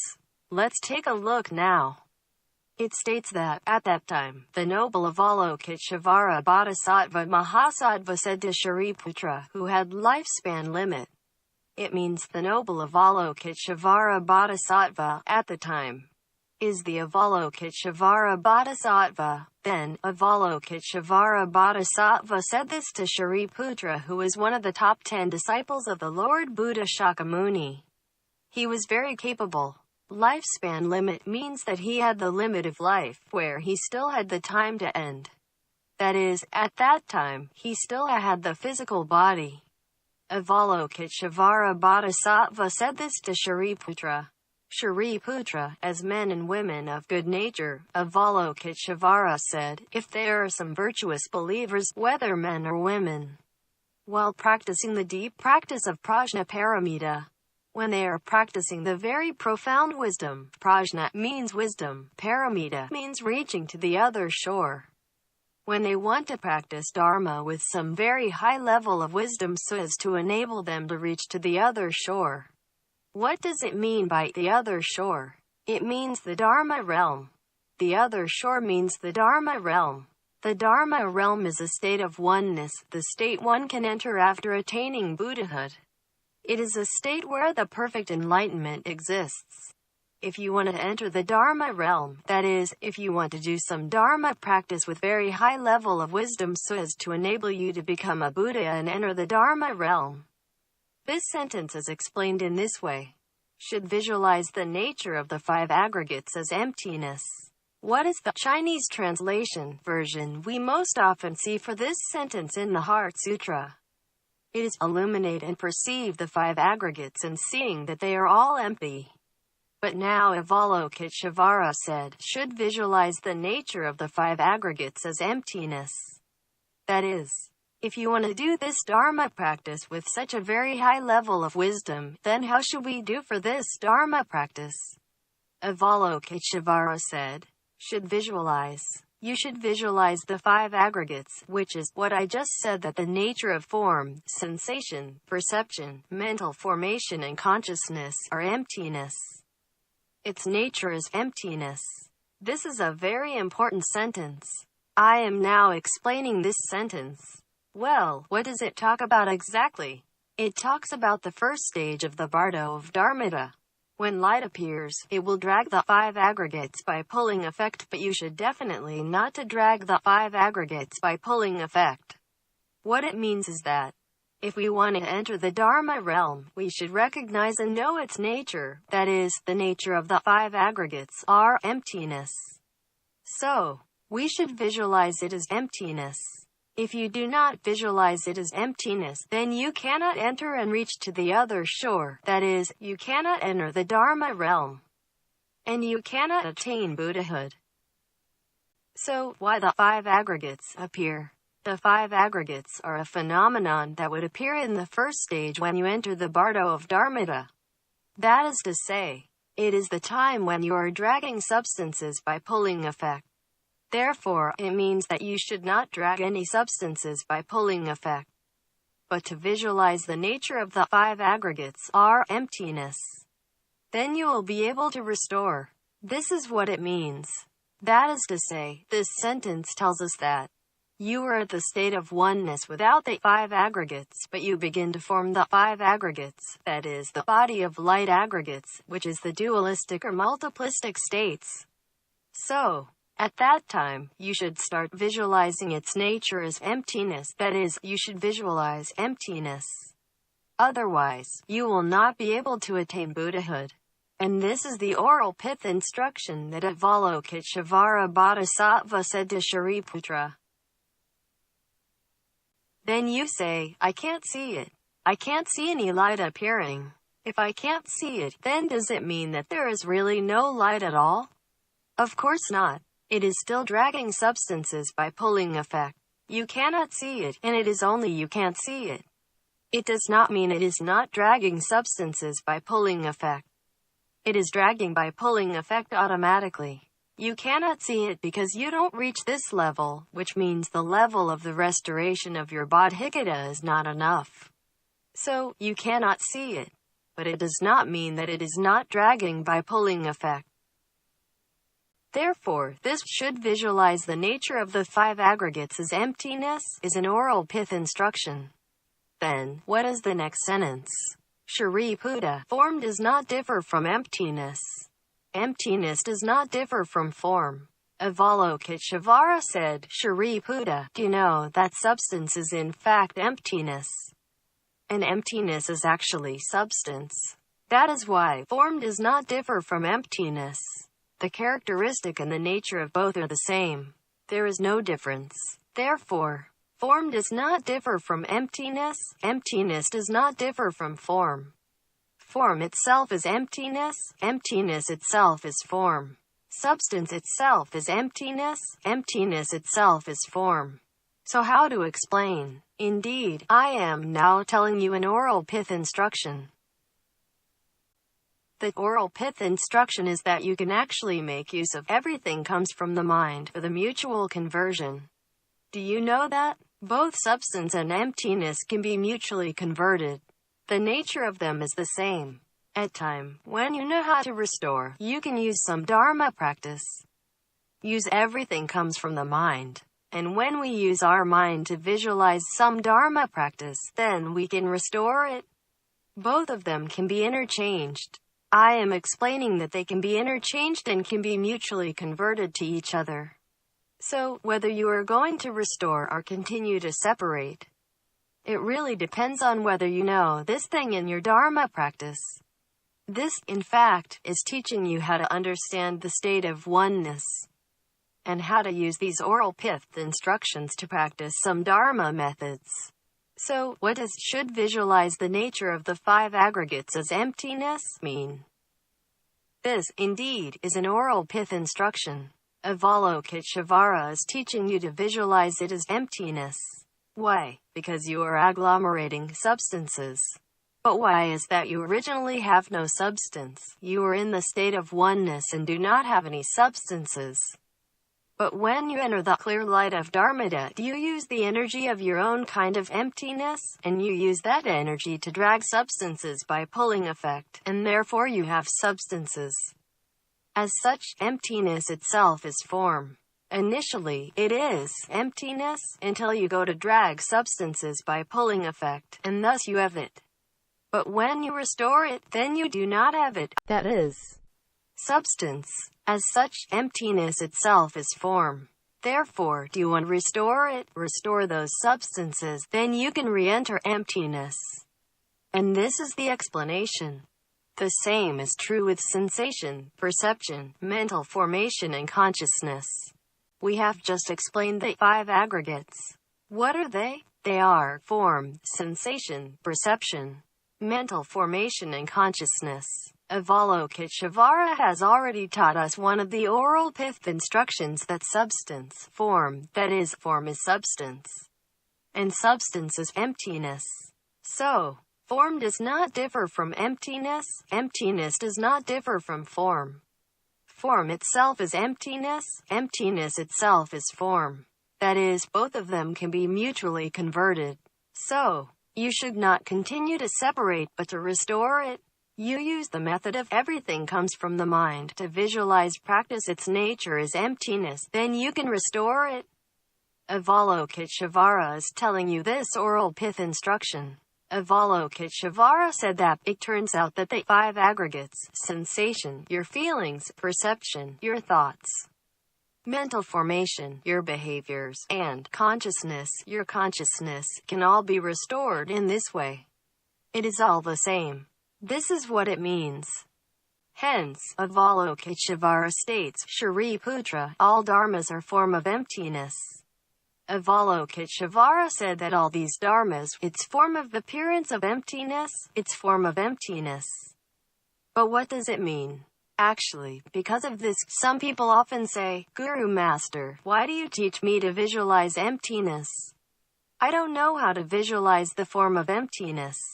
What is the form of appearance of emptiness? I'm now going to tell you. Do not visualize the form of appearance of emptiness but to visualize the characteristics of emptiness. It has been rendered into Chinese as form of emptiness. I do not know whether the translation form of emptiness is not good enough or it has not been translated thoroughly. Translation is like this. It is hard. That is, you have to master the Buddhist Dharma and practice to a certain level. Then you can express it well. On top of that, people of the later generations should also practice Dharma to reach a certain level so that they know what it means. Otherwise, it would be quite difficult for them to understand what it says. What is Avalokiteshvara talking about now? Avalokiteshvara tells us about the state of emptiness in all dharmas, and how to practice emptiness. But he does not tell us the form of emptiness. Once you talk about the form of appearance, then some people may say, oh, form, it means the form of appearance. So, what is the form of appearance of emptiness? Does it mean that when I visualize emptiness, there should be nothing at all? This is wrong. If so, you would easily enter into the attachment to emptiness, and thus you would be trapped in the formless realm. Therefore, the correct translation should be, in fact, what are the characteristics of emptiness of all dharmas? How to visualize emptiness. Indeed, it should be translated like that. Then, Avalokiteshvara says, one of the characteristics of emptiness is neither creation nor destruction. Nothing gives birth to it and it will not perish. It is eternal and not be born by anything. Neither impure nor pure, there is no unclean, and there is also no clean. It is in a state of oneness, so there is no unclean and clean. For unclean, when there is unclean, then it also means that there is clean. Likewise, when there is clean, it also means that there is unclean. And that is the dualistic or multiplistic states.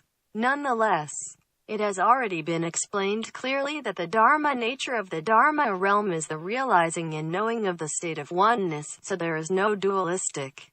And therefore, it is neither impure nor pure, neither addition nor reduction. It will not increase or reduce. It is in a state of oneness. So, it will not be increased, otherwise it will become dualistic. It will not be reduced, too. It is because if it is reduced, meaning that you do not have awareness, then you will be trapped in the formless realm. Therefore, it is neither addition nor reduction. So, the whole sentence is saying that the state of the Dharma realm is the state of oneness, which is a characteristic of emptiness. But here, it has been translated as the form of emptiness, therefore I have to explain and let you know the term of form of emptiness, too. But you should remember that it is not the form of appearance, but the characteristics of emptiness. Next, hence, there is no form in emptiness.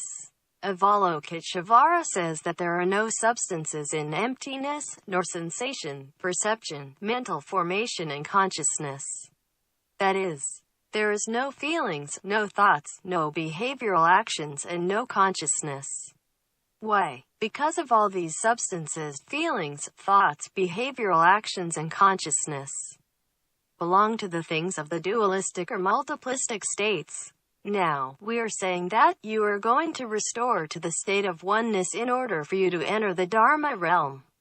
As such, there should be no sensation, perception, mental formation and consciousness. It has to be oneness, not dualistic. No sense organs of eye, ear, nose, tongue, body and mental construct. Of course, there will be no eyes, ears, nose, body or consciousness.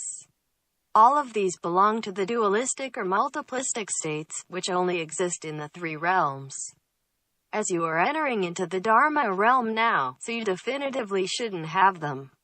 That is, the meaning of the teaching of Avalokiteshvara is that please do not drag any substances again by pulling effect to create a body of light aggregates, which have them all, like eyes, ears, mouth, nose, etc.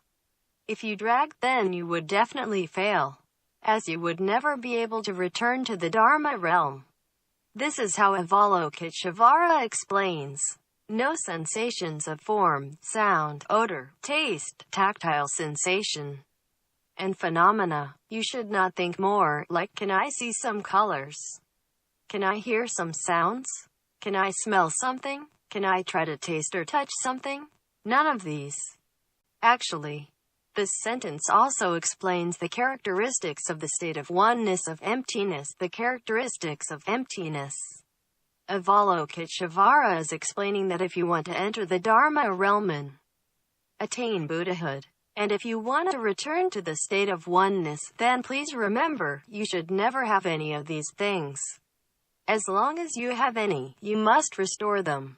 Otherwise, you will not be able to enter the Dharma realm, and you will fail.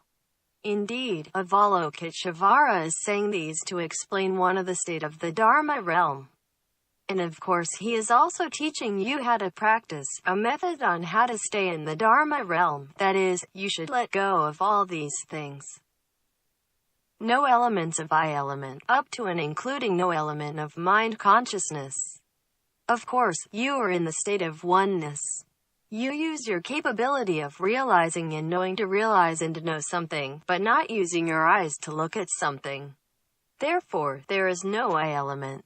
Then, what element would there be? There is the realizing and knowing element, which is the perfect enlightenment. When you abide in that realm, that is, the Dharma realm, there is only one thing, only has oneness. So, what is oneness? It is the perfect enlightenment. Why is it called the perfect enlightenment? Perfect means 100% without any deviation.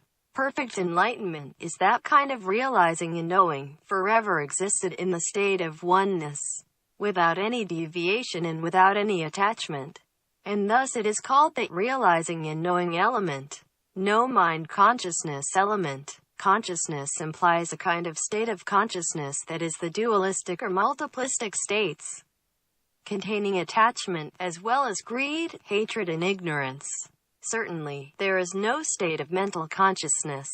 If you have, then you cannot enter the state of oneness. Therefore, Avalokiteshvara says, please do not continue to think of anything that belongs to the dualistic or multiplistic states in the state of your consciousness. No ignorance and no ending of ignorance. What is the meaning of ignorance? It is stupidity. That is, unable to understand, not knowing. So, there's also no ending of stupidity. Why? Because Dharma realm is the state of oneness. So what is the realizing and knowing of the state of oneness? The realizing and knowing of the state of oneness is extremely powerful. It is called the eternal Tathagata, perfectly know-it-all. Perfect means your realizing and knowing is 100% accurate, without any deviation. To know all things, it is absolutely without any deviation. Then, what does it mean by without any deviation? It means that there is no attachment. Let's say you know that it is a lamp, but you would not keep thinking that this lamp is so beautiful. So, you would not keep thinking that this lamp is so beautiful. You would not do this, that is, you would not keep drilling into this kind of realizing and knowing, as it is not the dualistic or multiplistic states. Meaning that, this kind of realizing and knowing would not drag another thought, or another point by pulling effect. So, it is called Tathagata, perfectly know-it-all. It is eternal. It exists forever. Because of that, you have no ignorance. Indeed, how can you be ignorant with this kind of realizing and knowing? Since there has been no stupidity at all times, then how can there be an end of stupidity?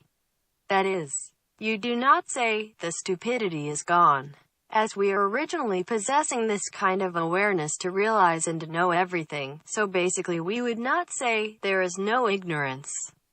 Ignorance completely disappears at last. Therefore, it is called no ignorance, and also would not say ignorance has already been removed, which is what it is. Up to and including no old age and death, or no ending of old age and death. Then, it is neither creation nor destruction, it is permanent existence, and it is a state of oneness. There is nothing to give birth to it, and therefore there is no old age or death. That those things of old age and death only exists in a kind of dualistic or multiplistic states of the three realms. Well, since there is no old age and no death, so there is no need to mention ending of old age and death, and one is everlasting. And there's also no such thing as no ending of old age and death, because that state of oneness is already eternal. Therefore, there is no such thing as old age and death, or ending of old age and death. This is actually talking about the characteristics of emptiness in the state of oneness. That is, when you want to enter to the state of oneness, please do not always think like whether you yourself would get old age and death, whether you would fall out when you enter to the state of oneness, and so on. Please do not think, as these are the things that would make you fall out. Avalokiteshvara says, no suffering, accumulation, cessation and path. There is also no suffering, because suffering exists in the three realms, the dualistic or multiplistic states. There is no suffering because you are in the state of oneness. So, if you want to enter the state of oneness, you should remember that there is no such thing as suffering. Also, he does not say how it would cause these sufferings, or how to eliminate these sufferings, or if there are paths or methods to help you. There are none of these things as suffering, accumulation, or origination, cessation and paths. Because he is talking about the characteristics of emptiness in the state of oneness again. So, there are none of these things. Avalokiteshvara is afraid that some of you, who practicing dharma of suffering, accumulation, or origination, cessation and path, are too much attached to the suffering, accumulation, or origination, cessation and path, just thinking about how to practice suffering, accumulation, or origination, cessation and path day and night. Consequently, when the state of oneness, your bodhicitta, or your perfect enlightenment, appears, it triggers you to go to attach to the suffering, accumulation, or origination, cessation and path, thinking that I must practice the methods of suffering, accumulation, or origination, cessation and path as soon as possible. Then, by doing so, you will miss the opportunity when the perfect enlightenment, or the bodhicitta, appears. And you will fall out, and thus you will not be able to enter the Dharma realm to become a Buddha. So, this sentence is especially for those who practice Hinayana, small vehicle, and in particular for those who practice the suffering, accumulation, or origination, cessation and path. Avalokiteshvara is afraid that they are too attached to this kind of things, so he says, there are no suffering, accumulation, or origination, cessation and path. There are neither wisdom nor attainment. Then, let's take a look. I don't explain this sentence first, but let me explain the other. What would happen when our body of light aggregates appears? We will see different kinds of substances, different colors showing under bright lights, because those bright lights are so dazzling. Therefore those sentient beings' minds would be shocked by the loud noises and violent noises. Then, they usually also see these lights constantly changing colors, and it is almost getting them insane. They are so scared, as they do not have any meditation power. Even if they have little meditation power, they would also be frightened. So, what will they do? Dodge or faint? When they faint, let me tell you, the stage of the bardo of Dharmata will then be terminated. Of course, it will continue to connect and combine with substances, but they cannot see the process as they faint. So, what should we do under such circumstances? Don't be afraid. Do not tremble when hearing any sound. Use our best meditation power from our Dharma practice in our lifetime to tell ourselves that now is the best opportunity that I could restore it back. Knowing that these are the lights shown from my self-nature, or intrinsic nature. So, don't be scared. I will immediately initiate the programming in entering into the Dharma realm and incorporate with the oral pith instructions of emptiness, to restore all these connections back.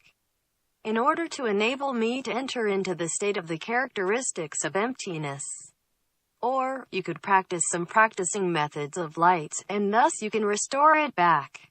But in case you fail, then what will happen to you? I am so sorry. In case of failure, you really have connected with some substances. Then, you will go to the next state, which is called combination. your mental consciousness will formally combine with substances. Now, it is not connection, but combination. So, what are the characteristics that you would see when you enter this stage? The characteristics is that there are strong beams of lights appearing. In these beams of lights, there exist the wisdom drops mixing with each other. Then, there will be a lot of images existed in these wisdom drops, and you can see these images. So, what should you do when you see this? You should recognize and know that they are images. But do not attach to them. These are just images projected by the seeds that have been existed in your mental consciousness in your numerous past lives. That is, what you have experienced before? What you have experienced in your numerous past lives. What realms have you been? What you have seen? What have you done? All are projected in these images. So, ordinary people will see images of their own karma, all the things they have done. Some of the near-death experiencers, those who died but resurrected later, said, "It's very strange. I suddenly saw a lot of screens in front of me. Wow, those screens are so many, full of empty space, seems like countless." Some people said that they seem to see many round drops. But it is transparent inside, just like screen where you can see things. Others asked him what he saw. He said, "There are many images I don't know about. They are so weird. Some are things I have experienced in this life, what I have done when I was young, middle-aged and old, as if I am watching a movie. But the most special thing is that all screens appear simultaneously. And it is not on one screen, showing consecutively from young to old. No, it is not. But there are endless screens that appear at the same time, and then keep playing different things." So, he said, "How strange. What is this?" So, what would Dharma practitioners say about what they see at this stage? They would say, "I have seen many wisdom drops. There exist the images of Buddhas and Bodhisattvas in all these wisdom drops." So, what exactly would the Dharma practitioner see? They would see the images of those Buddhas and Bodhisattvas that they practice with their best effort.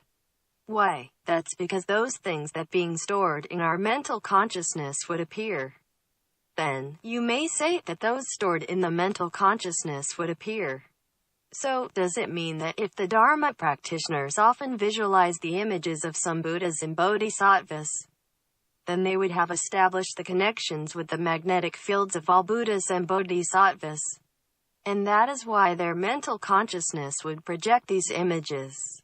But, would that be very helpful to us? Certainly. Otherwise, why do we need to practice Dharma? Actually, this is what practicing Dharma for.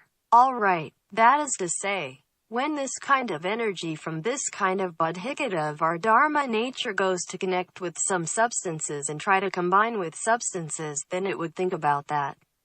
And then your awareness would say, "So, what kind of substances do I want to combine with?" Exactly, which of the 6 realms, like the realm of health, the realm of hungry ghosts, the realm of animals, or the realm of heaven, would I go? So, it would automatically go to your karmic portfolio to search. In fact, we have the 8th consciousness. We have something that's similar to a hard drive in a computer, which stores everything we have done. Indeed, that mental consciousness is like the hard drive storing all the information. So, it goes to search for this information. Therefore, this information will follow those powerful energies to pop up into the empty space realm. Thus, you will see so many screens in a flash. Also, there are so many beams of lights in different colors. Where they come from different realms. Or, the connection of different substances would appear in different colors. Then, in each of the beams of lights, there exist many individual wisdom drops, and all the images would separately appear in those wisdom drops. How to do that? Indeed. That kind of energy of yours would bring all those things in your karma, stored in your mental consciousness, to pop up all at once, whether they are virtuous, negative, horrible, not horrible, happy or painful, they would all pop up at once. Thus, you can see them. But some people say, "I can't see the light. I only see circles and lots of images." Others say, "I can see the light." 2. Seeing light means that the level of your bodhigata, or your perfect enlightenment, it is not declining that much. That is, you can see the light because the level of your bodhigata is still relatively high. If the level of your bodhigata is lower, you will not see the light. You can only see lots of screens showing up many things. So, there are some people who died but resurrected later, said, I have seen so many screens. And this is how it is explained. Alright, it pops up all at one time. That is, it is searching. It is searching for exactly which realms gets the stronger power. That is, in your mind nature, which realms gets the stronger power. If your mind nature is very kind-hearted, then there will appear those seeds of kind-hearted, so it will connect with the virtuous deeds, which will help you to be reborn in that realm. On the other hand, if your mind nature is very negative, you have committed all the worst things, such as killing, arson, stealing, kidnapping and deceiving. So your mind nature is very negative with lots of greed, hatred and ignorance. Then, it will be pushed out those negative seeds by your mind nature. So, that awareness will go to search. Then, it will connect to the realm of hells or the realm of animals. That is how it connects. That is, when it bursts out, at that time, the seeds of all those memories of your karma in your mental consciousness would pop up. And at that moment when it pops up, it would take these seeds to go to make connections, and would search there. Therefore, it is nature of mind. If you do not practice your nature of mind very well, then it will be a big deal. Do not think it will work by simply poking a hole at the top of my head. It won't work. So, what are we going to do at this time? And why is it like that? It is because now our mental consciousness is going to connect with substances and to combine with substances. Indeed, the connection has already established. And now it is time to combine with substances. But the form has not been shaped yet, so there remains lots of plasticity, very high plasticity. Everything has not been finalized yet. It just shows some images to be searched by it. However, it is not shaped to a form yet. It is choosing which image is suitable for you to be shaped to a form. But who is choosing? In fact, your nature of mind is choosing, that is, the energy of your mind nature. These things are all done by yourself. There is no God or Buddha to punish you. It is actually an automatic program that is choosing. Then, at this moment, if you see these images, please initiate the programming and entering into the Dharma realm as soon as you can. And also remember to coordinate with the characteristics of emptiness and the Oropith instructions. Please go to practice as soon as you can. And don't put your attention to concentrate on watching the drama series. That is, the images. Wow, how young and beautiful I was. Wow, how disgusting I became sold. Please stop watching those screens. But what to watch? Please keep in mind that you should initiate the programming and entering into the Dharma realm immediately. Rethink and revisualize, practice the characteristics of emptiness in those oral pith instructions. Please keep in mind to redo it by focusing your efforts again to do the restoration program. In order to enable you to enter into the Dharma realm of the state of oneness to become a Buddha. However, if you don't restore it, then it will continue to evolve, and it will continue to separate. But then you said, I can't make it, I have failed. If you fail, you will be quite miserable. However, if you know how to use everything comes from the mind, then as there are so many images appear, can these images be used? Yes, you can. Indeed, esoteric Buddhism is really that powerful. Anything can be taught to be used by you. So, if you can use everything comes from the mind to make use of these images, then it turns out that you can actually enter into the pure land of the Sambhogakaya. Although, at this stage, you have already reverted a lot of greed, hatred and ignorance, but, in fact, you still have a higher portion of bodhigata. Otherwise, you cannot see these things, images. You can see them, images. That means you still have a high level of bodhigata or the perfect enlightenment. Nonetheless, if your level of bodhigata is low, then you cannot even see them. So, I have to congratulate you as you can see them. But please keep in mind, don't watch the drama series there. Even though it is you who are performing your own drama series, please don't watch them. Then, what do you need to do? You need to do some Dharma practice. So, what kind of Dharma method should I practice? You can practice one of the Dharma methods called the 100 Peaceful and Wrathful Deities. I would like to tell you that this is a very perfect and complete method in the Red Sect. Why is it perfect and complete? It is because this Dharma practice could coordinate with these images. You have to know that if we practice this Dharma method while we are alive, we would already connect with more than 100 peaceful and wrathful deities, actually not just connecting with 100, but connecting with more than 100 pure lands of the Buddhas or Bodhisattvas. And these Buddhas and Bodhisattvas have many family members in retinue. So, once they emanate out, they could emanate to a tremendous number that could fill up all your images endlessly. Then, why is this Dharma method so powerful? Because you have already connected with all these Buddhas, Bodhisattvas and their family members in retinue when you are alive. That is to say, you have already connected with those who can protect you, that is, all of the family members in retinue and Dharma protectors from their pure lands. It will fill up all screens with these images. So, those Dharma practitioners who have already practiced this method would see those wisdom drops, but not those drama series that you have played on those you have performed in your numerous past lives.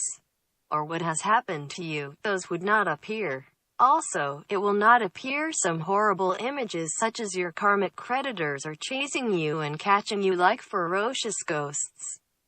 There are no such images. Then, what will it fill them up with? It will fill up with 100 peaceful and wrathful deities, so this will help the Dharma practitioners to enter to the Buddha's pure lands of these 100 peaceful and wrathful deities. So, if you practice this method at that time, then you can restore it to this state. Then, what to restore? These methods usually have 2 steps. One step is to teach you how to get to the Buddha's pure land. Another step is to teach you how to use a program of emptiness to restore to the state of oneness, to attain Buddhahood. These methods, usually being stated as the Great Method, should have 2 steps.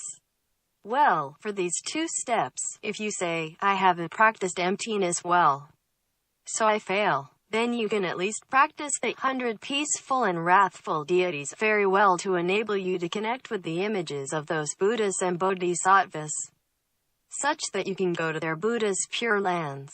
So, practicing these methods has double insurance, and that is what we call the perfect and complete practice method. Therefore, you must visualize. You say, can I recite Namo Amitabha Buddha? Then Amitabha Buddha will appear.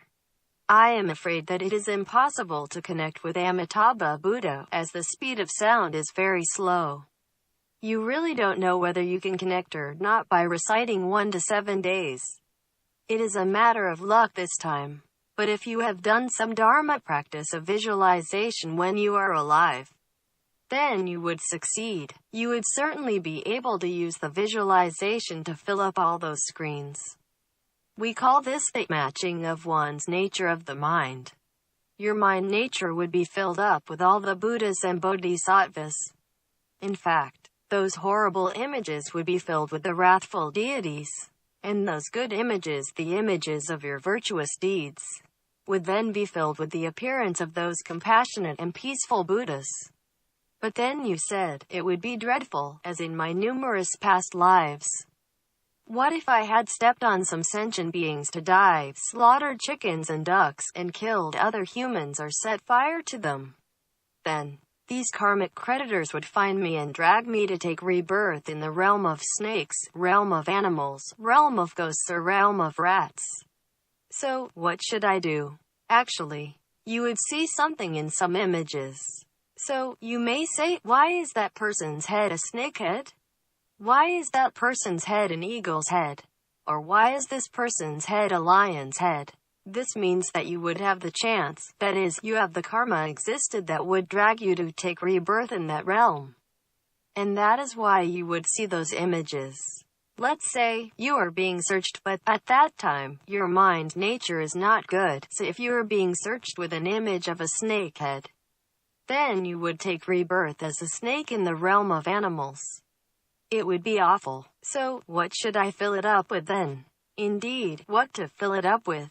That is to say, to use the tremendous number of the family members and retinue of the 100 peaceful and wrathful deities, as those family members and retinue are indeed Dharma protectors. If one of them has gotten a snakehead, then this Dharma protector would stand at the entrance of that realm, where you shall take rebirth, to prevent you from being dragged into that realm. They stand there too against the traction of that realm. So, what you should use to fill it up with, that is, by using these family members and retinue, who reveal themselves with snakes' heads, lions' heads or eagles' heads, to fill those holes, then you would be safe. So, the matching of one's nature of the mind means that you would originally enter into a particular realm or magnetic field. But then we could use a positive energy magnetic field of Buddhas and Bodhisattvas Dharma protectors to fill in. We do the matching in this way. We call this the matching of one's nature of the mind. By doing so, you could fill up all screens. And therefore there is no need for you to worry about whether you would fall into the realm of animals, or realm of hungry ghosts, etc. You could even enter a Buddha's pure land, because some images of Buddhas and Bodhisattvas would also appear, such that it could enable you to reach the Buddha's pure land.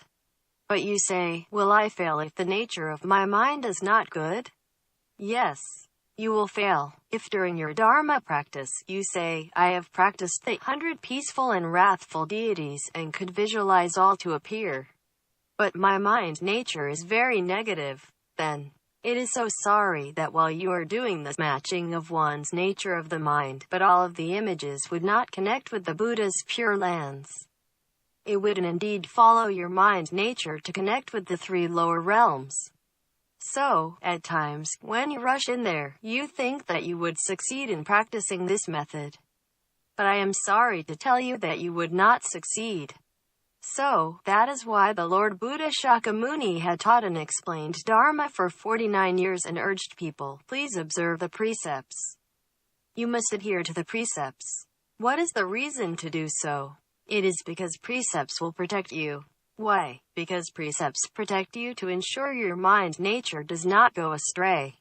So, after death, when you reach that position, you would not rush around to fall into the realm of animals or realm of hungry ghosts. It is because when you are doing matching, you have to rely upon your mind nature. Indeed, you have to rely upon the matching of one's nature of the mind to enable you to go to a Buddha's pure land and not falling into the realm of animals. Hence, regardless of whether you practice Dharma or not, whether you are an ordinary person or a Dharma practitioner, you are also using the matching of one's nature of the mind. Therefore, please extinguish your greed, hatred, and ignorance as much as possible. Try your best to observe precepts and help your mind nature to restore to the perfect enlightenment. Then you will be fine when you reach that position. That is why the Lord Buddha Shakyamuni took pains in laying down so many precepts for you to adhere to. Indeed, for some gurus, it is a laborious task. As for these authentic gurus, they work really hard. They not only have to teach the precepts, but also have to frequently watch their disciples to ensure that they have not violated the precept. If a disciple violates a precept, the guru has to remind him, correct his mind nature, and also ask him to repent. Actually, it is really hard work. But those improper gurus do not transmit precepts, only transmit empowerments to you. They lie to you saying, after receiving the empowerment, you would be able to go to a Buddha's pure land. They do not teach and explain the genuine holy Dharma to you. Instead, they prick a hole on the top of your head and say, I guarantee you would be able to go to a Buddha's pure land.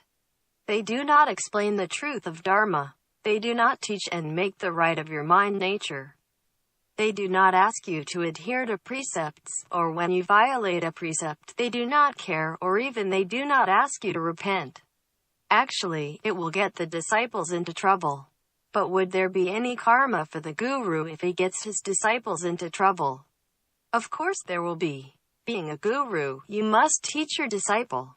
After teaching, whether the disciple would listen to what you say, this is his business. Then the responsibility falls onto the disciple, not the guru. However, if you do not teach the disciple, then you will get into trouble. Indeed, why you accept him as your disciple? Of course, you must teach him if you accept him as your disciple. So, remember, the nature of the mind is the most important. This is called the matching of one's nature of the mind. Besides, the other thing that is important is what kind of dharma method you are practicing. You cannot do these things by just reciting a few times of Namo Amitabha Buddha. In doing so, you would continue to separate and connect. You would fall into the cycle of karmic existence for sure. Nonetheless, will there still be any method that can help you a bit if you fall into the cycle of karmic existence? You can continue to recite for 1 day to 7 days to see if you can achieve any results. But if you really wanted to save yourself quickly, you must find out whether your practice method has any loopholes. If the method that you are practicing is one dharma practice of meditational deity, yidam, then you could only fill one hole. You say, does this mean it will definitely work if I have received 100 dharma practice of meditational deity, yidam? Not like that. It depends on whether the program would teach you how to do the matching of one's nature of the mind, so that you know how to fill up these holes. If no one explains it to you slowly, teaches you, you will never understand these things even after you receive 100 empowerments. You may not make use of them because there is no continuity between them. Therefore, it really depends on whether the method of your dharma practice has loopholes or not. It also depends on whether you have incorporated your meditation power with your recognition and knowing. It is because there would be a lot of violent noises, terrifying sounds that would appear. So, do you have enough meditation power to calm down so as to deal with them? Will the shock shatter your visualization? Do you know how to incorporate? Do you recognize and know what position you are? You should go back as soon as possible, but then do you know how to turn back? Indeed, how many things do you know exactly? Of course, if you have listened to this lecture today, then please go home to watch this video on YouTube again, such that you can listen to the teaching slowly and carefully. Then it will be much better for you, as the power of your recognition and knowing would get stronger, and thus there is a better chance for you to be able to return to a correct position. The other thing is the position of the level of your mind nature. These 3 things actually determine your success or failure. It is because there will be bright lights and loud noises to harass you. So, you need to pay attention to it. Then you say, I can't do it. I failed finally. If you fail, I am sorry, you would formally enter a phase to combine with substances. So, you will combine with some substances. If I combine with substances, at that time, what kind of phenomenon would appear? That is, the root of the cycle of karmic existence has already started to connect. It means that you have formally stepped into the cycle of karmic existence. Well, let's say, I have failed and combined with substances, so after I have combined with substances, what would happen next? You would have a kind of wisdom appearing. Why would there be wisdom appear? Yes, there are 4 colors of lights, representing 4 kinds of wisdoms are being separated. If you are still not smart enough, so you are still not initiating the programming and entering into the Dharma realm and practicing the oral pith instructions of emptiness, then it would continue to separate. But then what would it be transformed to? 4 consciousnesses, 4 kinds of state of mental consciousness that would drag you to the cycle of karmic existence. So, it is called 4 consciousnesses. It would continue to separate. You should also note that it is like this, its lights, seems like the position setting of the 5 Dhyani Buddhas, 5-way Buddha. So they have a total of 5 points, located in the middle, east, west, north and south, and then they compose into a group. The 5 points of lights would form a group. Then many groups would continuously appear at the same time, so different lights are appearing. Hence, when you see these phenomena appear, you have to know that you have already combined with substances, and also are undergoing the process of separation of wisdoms. If you continue to ignore the separation of wisdoms, then it will carry out the process, such that the 4 mental consciousness that would attach would definitely lead you to enter into the cycle of karmic existence. Let us first take a look at what are these wisdoms. The first kind of wisdom that appears is called Dharma Dhatu wisdom, or the pristine cognition of the expanse of reality, or Dharma Dhatu Svabhava Jnana, which is one of the 5 wisdoms. That means, you would understand that the Dharma realm is a kind of state of oneness. And you have that kind of wisdom, knowing how to return to that state of oneness. You have it. That kind of wisdom is called Dharma Dhatu wisdom. That is, at that moment, you actually still have it. But what if you say, you carelessly continue to allow it to separate? Then, it would turn from wisdom to Amala Vijnana, or immaculate consciousness. That is your most primordial kind of mental consciousness, and there would have blue light appearing. But, at time, when you see white light appearing, this is actually your mirror-like wisdom, or mirror-like pristine cognition, or adarshanyana, which emerges from the separation. Indeed, you originally could enter the state of oneness and return to the Dharma realm, as you have this wisdom, that is, Dharma Dhatu wisdom, but if you think, not enough. I now realize that there are so many scenes in the 3 realms, like a big round mirror, so I want to use the big round mirror to hold them. It pops up so many scenes. And there are so many strange things. How big is the universe, and how many stars are there? They all appear.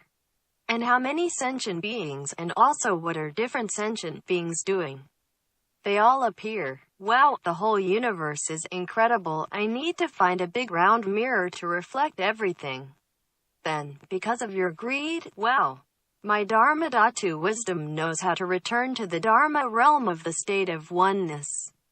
But I don't want it to do it, as I feel that there are so many things to see, and I want to see more. So, you will have one more wisdom been separated, which is separated from your Dharma Dhatu wisdom. Indeed, it is separated from your Dharma nature. In this way, another kind of wisdom is separated. I want the mirror-like wisdom, as I need to find a big round mirror so that I can see them all. I need to use a lot of screens to see all these scenes. Originally, you could still see it. However, while seeing it, you would continue to trigger the separation process. Because after you start to look at them, while you keep watching, there would have some images that you would develop attachments. Then, when you keep looking at them, oh, this is what I looked like when I was young. So beautiful. So you would glance at it a few more times, thus you would develop attachments to it. Accordingly, your wisdom would decline instantly. Then, what would it become? Alaya Vijnana, or the 8th consciousness, or all-ground consciousness. Alaya Vijnana is like the hard drive of our computer, which stores all our virtuous and negative seeds of our deeds done in the past. Hence, the mirror-like wisdom would evolve into this, the 8th consciousness. It then continues to separate. You should originally have the equality wisdom, or the pristine cognition of sameness, or samadha jnana. Initially, when you look at all these screens, you still would not develop attachment. You would even say, everything is normal and equal. I should not develop attachment. You have the equality wisdom originally. But when you glance at them a few more times, you would attach to things shown on a screen. Then, what would happen to you? The equality wisdom, or the pristine cognition of sameness, or samadha jnana, would then fall into the 7th consciousness. So, you would start to have a discriminating mind. We call it manas vijnana, or the 7th consciousness, or afflicted mind consciousness, and it would appear in yellow light. Then you start to feel that the picture on this screen is better. and the picture on that screen is comparatively not good. Back then, I looked better at this age but not at that age. Really. This karmic creditor is the worst. You would develop these discriminating minds. So, you would fall again and continue to separate. Then, at time, when you see red light appearing, it means that you have the discriminating wisdom, or the pristine cognition of discernment, or pratyavikshananyana. Therefore, you can see things in detail and also you can see many screens at the same time. And you know what is happening on each screen simultaneously. And this is incredible. Therefore, some near-death experiencers, who died but resurrected later, said, I didn't just look at one screen, I didn't watch them one after one. I looked at all the screens at the same time and knew what was going on in each screen. It was amazing. And this is called discriminating wisdom. But if you keep watching a few more times again and also attach to a certain scene, then you would fall and change it to the sixth consciousness, which is called the mind consciousness. So, you are really unlucky as everything fall eventually. And thus you would fall completely to become the discriminating consciousness, which is the consciousness that has attachment, differentiation, and greed, hatred, and ignorance. Then there is the accomplishing wisdom, or the pristine cognition of accomplishment, or Kirtayanasthana, which is hidden so you cannot see the appearance of its color.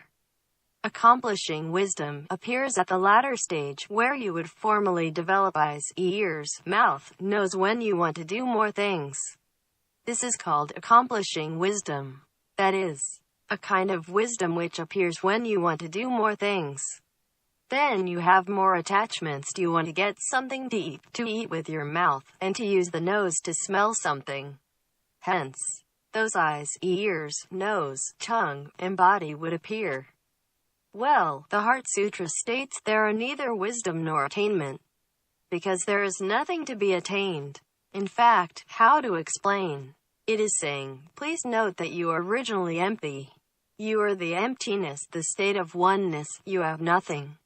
What happened is that after you enter the bardo of Dharmata, you are separated from the light and then you go to combine. After you combine with substances, you continue to separate to have these wisdoms appear. That is, you have some more thoughts, and you even think that these are your wisdoms. And also it would evolve into some attached consciousness. Avalokiteshvara Bodhisattva states that you should neither have wisdom nor have attainment. You should know that you do not need these wisdoms, and you should return to the state of oneness. So, you should remember not to have these wisdoms. When you see these wisdoms appear, please remember to restore them, and not to have these wisdoms. Indeed, you should remember that there is no wisdom in the Dharma realm. As such, there are neither wisdom nor attainment. There is nothing to be obtained or attained. And thus you don't need to watch all these screens. You do not need to get or attain anything. Because there is nothing to be attained. It means that the Dharma realm operates the law of non-attainment, while in the three realms, it is the law of causes and effects, so whatever you do, there is a cause, there will be a consequence. But in the Dharma realm, it is the law of non-attainment. Thus, there is nothing to be attained. It is oneness, so there is no wisdom, too. Therefore, if you have gone to that position, knowing that wisdom has begun to separate and transform, and in the next step it would change to some attached consciousness. By then, please turn back and remember the Oropith instruction. There are neither wisdom nor attainment. We don't need these.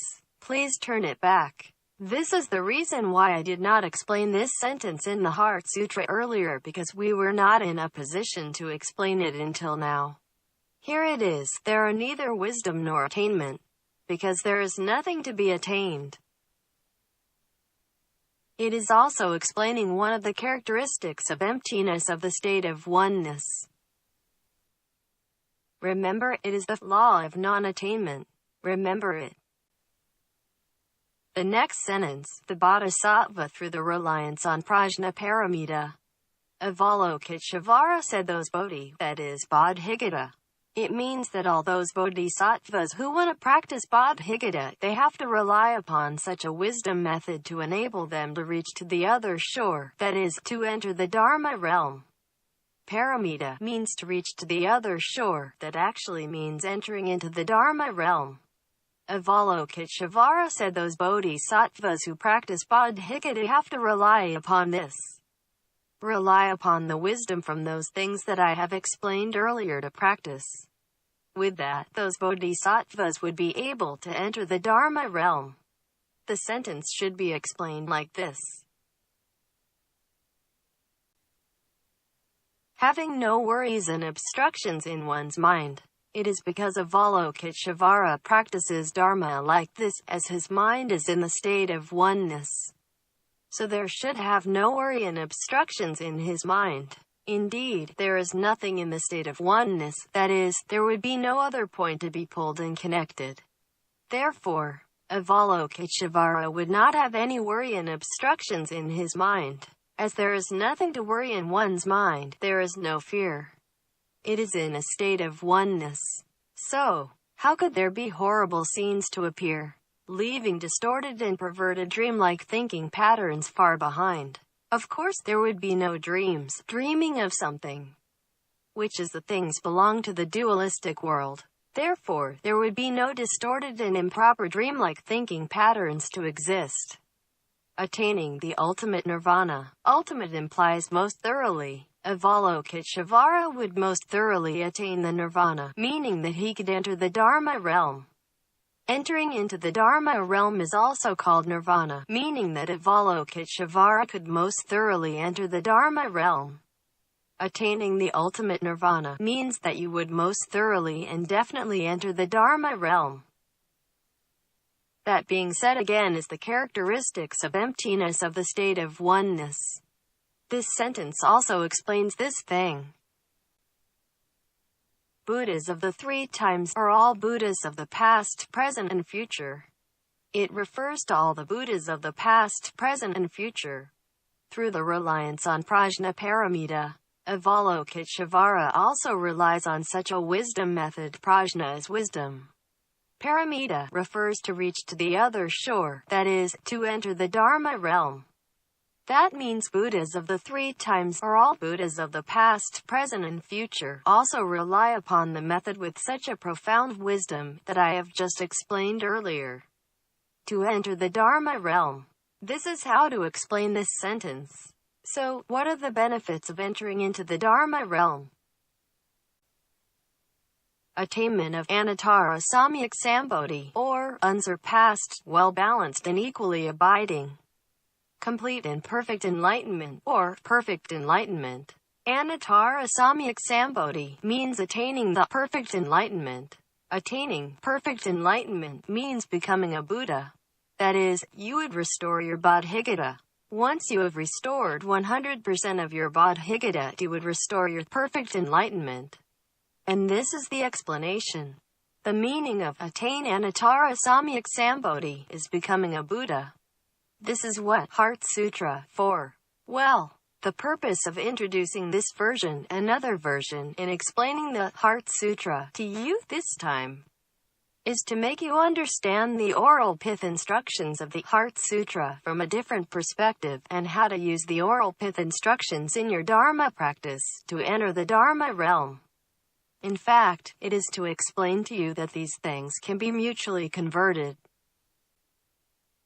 Well, I have already explained the Heart Sutra in a previous lecture. And you can watch the video on YouTube called Essence of the Heart Sutra, Fusion into One, and Mind Training in the Nature of Emptiness After One's Death, Mind Training Series 7. That explains the essence of the Heart Sutra, covering the essential points. Well, in this session of Heart Sutra, I have provided a detailed explanation. I have re-explained it in greater detail and in accordance with the stage of the Bardo of Dharmata to deepen your understanding on why those oral pith instructions should be visualized in this way. It is because there are so many things to cooperate, and that is why they become the oral pith instructions. As such, you ought to understand why they become the oral pith instructions. So, You have to gradually recognize and know them. Well, when entering the phase of wisdom, those sentient beings would see the lights from the Buddha's Pure Lands and the six realms at the same time. Lights from the Buddha's Pure Lands are strong, whereas lights from the six realms are weak. If you want to go to the Buddha's Pure Lands, you should face toward the strong lights and merge into it. If you opt for re-enter the cycle of karmic existence and get sufferings, you would face toward the weaker lights. But most sentient beings do not understand this. They would all face toward the dim lights because it is not so dazzling. It is more comfortable, and the light is beautiful. The strong lights are no good, so dazzling. Consequently, they do not choose the strong lights. So, you must know how to choose. Since the Buddha's Pure Lands are made up of various magnetic fields, therefore, they emit lights of different colors. Different magnetic fields would have different lights. You should remember, at that time, our mental consciousness is connecting simultaneously with the Dharma realm as well as the three realms, Trailokya, and six realms of existence. This is a feature in the Bardo of Dharmata that your mental consciousness not only knows how to enter the Dharma realm but also knows how to go to the six realms, as you connect with both at the same time. So, you should endeavor and try your best to enter the Bardo of Dharmata because this transitional period provides you the best opportunity to enter the Dharma realm and become a Buddha. When you enter the Bardo of Dharmata, and if you know how to grasp it, then you would really have a lot more opportunities. We need to recognize and know those manifestations of the Bodhigata, that is, those scenes you have seen, derived from the separation process. As long as you know how to restore it, in fact, those scenes also comes from your own Bodhigata, your perfect enlightenment, and if you know how to turn those scenes back to the position of the Bodhigata, then you can be successful in your Dharma practice. You have to integrate with it to become oneness, fusion into one. So, you have to initiate the programming and entering into the Dharma realm, and practice the characteristics of emptiness and some of its oral pith instructions. You can then attain the Sambhogakaya Buddha. If you fail, you have to practice some methods of lights to enter. I said earlier that it requires the matching of one's nature of the mind, and I have just told you that there are many colors of lights appearing. As such, you need to practice some methods of lights, using luminosity against luminosity, and use the method of matching of one's nature of the mind to return to the Sambhogakaya Buddha's Pure Land. This is how you practice the method of lights. So, what happens if you fail? Well, you would formally evolve into four mental consciousness that have attachment to lead you to formally enter into the cycle of karmic existence. The route for you to enter into the cycle of karmic existence have been formally agglomerated. Indeed, the previous phase of combination, or union, is just the beginning. And now it formally processes the agglomeration. What is the fourth phase? That is to complete the agglomeration. You would see all scenes appearing, that is, the Buddha's Pure Lands and the six realms appear together. Some appear one by one. Some appear all together and faster.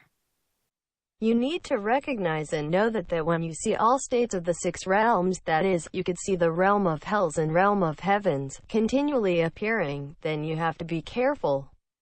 These are all the projections of your Bodhigata or awareness, reflected from your mental consciousness. Then, what do you need to do? You should immediately integrate with it to become oneness. Fusion into one, restore it and do not allow it to continue to separate. You ought to initiate the programming and entering into the Dharma realm, and practice the characteristics of emptiness and its oral pith instructions, to enable you to become a Sambhogakaya Buddha. If you fail, then you need to practice the method of lights, that is, practicing some methods of lights, putting these scenes to blend into the light so as to turn it back and restore it. If you still fail, you would be miserable. You would enter the bardo of becoming, formally enter the path of taking rebirth. Therefore, what is the present state of the bardo of Dharmata telling you all about? The appearance of all scenes appearing means that your mental consciousness has mostly or completely restored to your past greed, hatred, and ignorance. If there are strong lights of Pure Land appearing, it shows that you still have a little degree of bodhicitta, which is sufficient to connect you with the magnetic fields of some Pure Lands. So, you could connect with them. That is, the remaining of your bodhicitta could still be capable of doing this. But if you could not see any of these strong lights or the Buddha's Pure Land, it means that your bodhicitta has gone down to a level insufficient to connect with these, and also unable for you to see these. Why? Because the greed, hatred, and ignorance of your mental consciousness have been restored completely, and you have already connected with the 6 realms. As such, these phenomena have appeared. Therefore, for those sentient beings who could recognize and know the strong lights of the Buddha's Pure Land, they should choose the strong lights to merge into it. But if your bodhicitta is too low, then you could not see any light. Therefore, if you could still see the lights, that is, you are luck enough, then you must merge into it as quickly as possible. Also, there's one more step to do. You have to cut off completely the recognition and knowing of the 6 realms. It is absolutely necessary for you not to have any images of the 6 realms appeared in the images of your mental consciousness. If you can manage to do this, then you would be able to enter the higher level of Buddha's Pure Land, such as the 5 heavens of no returning, that is, the highest 5 levels of the 18 heavens of the form realm. Reaching the 5 heavens of no returning means that you would not fall into the cycle of karmic existence. So you could be liberated from the 6 realms, that is, to be liberated from the cycle of karmic existence. However, if you have the understanding, and you see the strong lights, and you know what to choose to enter, while you could also see the weaker lights, and you know the existence of the 6 realms, and you recognize and know it too, but you glance at them a few more times and says, "Oh, these are the weaker lights from the 6 realms," then, what would happen? Even though you choose the strong lights and you manage to enter into it, thus you could, in fact, go to a Buddha's Pure Land, but you could only enter the lower level Buddha's Pure Lands. It is because you could not cut off the root of the cycle of karmic existence, as you still have some recognition and knowing of the 6 realms. If you are not able to cut off the root of the cycle of karmic existence, then you would fall back out from the Buddha's Pure Land in the future. Don't ever think that the Buddha's Pure Land would not be destroyed. The Lord Buddha Shakyamuni once said that everything is I am permanent. Indeed, the Buddha's Pure Land may one day be destroyed, unless it is the 5 heavens of no returning. Hence, only if you can enter the 5 heavens of no returning, then you can be liberated from the samsara. Otherwise, if you enter all other Buddha's Pure Lands, you would have the opportunity to fall back out to the cycle of karmic existence, as you have not cut off the root. Therefore, if there are some sentient beings who could merely see 1 or 2 strong lights, that means the greed, hatred, and ignorance of this sentient being has been restored too fast. Therefore, his clear light of the Dharmata has been covered up a lot. Thus, he is already about to withdraw from the lights. Once you see this situation, where there are not many Buddha's Pure Lands appearing, but there are only 1 or 2 rays of strong lights for you to see, that means you are about to withdraw. If you could not see any bright light, it means that you have quickly restored all your greed, hatred, and ignorance. Therefore, there is no way for you to see the light of your intrinsic nature again. So, for most of the near-death experiencers who have revived from death, or those who can recall memories from past lives, some of them also said, "I can't see any strong light." There was a story about Venerable Nida Wadzil. His brother, Dorje, died while the Venerable was in his retreat. When he left the retreat, he attempted to find his brother, so he entered the Bardo state, that is, the Bardo of becoming, through his Dharma practices. He found his brother and tried to communicate with him. But his brother was so angry, and therefore his brother ignored him. His brother said, "All you taught me did not work. You said that I could see this light and that light, but I had seen nothing." The Venerable asked, "Why had you seen nothing?" He replied, "I fainted and was in a coma. When I awoke, there was nothing at all, that is, no light appearing at all. I didn't see anything, that is, didn't see any light. So, I no longer believe in what you say." That is, the story goes like this: his brother was unable to see the lights. So, you have to remember, if you could see the lights, you should be congratulated. Then, when all scenes appearing, it means the 6 realms have already formed. You are ready to take rebirth, and your Bardo of Dharmata has also reached the end, and you are at this position. Meaning that you have also begun to enter into the stage of the Bardo of becoming. The root of your cycle of karmic existence has already been agglomerated. So, you should remember. I will now show you these 4 phases again. When the phase of luminosity appears, the sign is that the luminosity of 1,000 suns is coming out. So you need to practice Dharma immediately. But if you fail, your mental consciousness would combine with substances. After the combination, there would have many beams of lights mixing with some wisdom drops popping up. Then you need to practice Dharma right away. It is better to use the matching of one's nature of the mind Dharma method to match with it. If you fail, you would formally combine with substances. Then, if you continue to separate, you would have some wisdoms, and you would also see lots of different colors of lights appear. They are derived from the wisdoms, meaning that you have continued to separate. If you do not practice Dharma to restore it, it would continue to separate and become the mental consciousness with attachments, resulting in 4 consciousness. Then, what are the consequences for the formation of the 4 consciousness, that is, the 4 types of mental consciousness with attachment? There would occur all scenes appearing, meaning that you are formally connected with the 6 realms of the cycle of karmic existence. Thus all scenes from the Buddha's Pure Lands and the 6 realms would appear at the same time. At that moment, you are even more urgently needed to practice Dharma. If you cannot do it and fail, then you would formally enter into the stage of the Bardo of becoming, and you would go to take rebirth. Therefore, the phase of luminosity is the phase when the mental consciousness connects with or transforms to substances. The phase of combination is the phase when the mental consciousness combines with substances.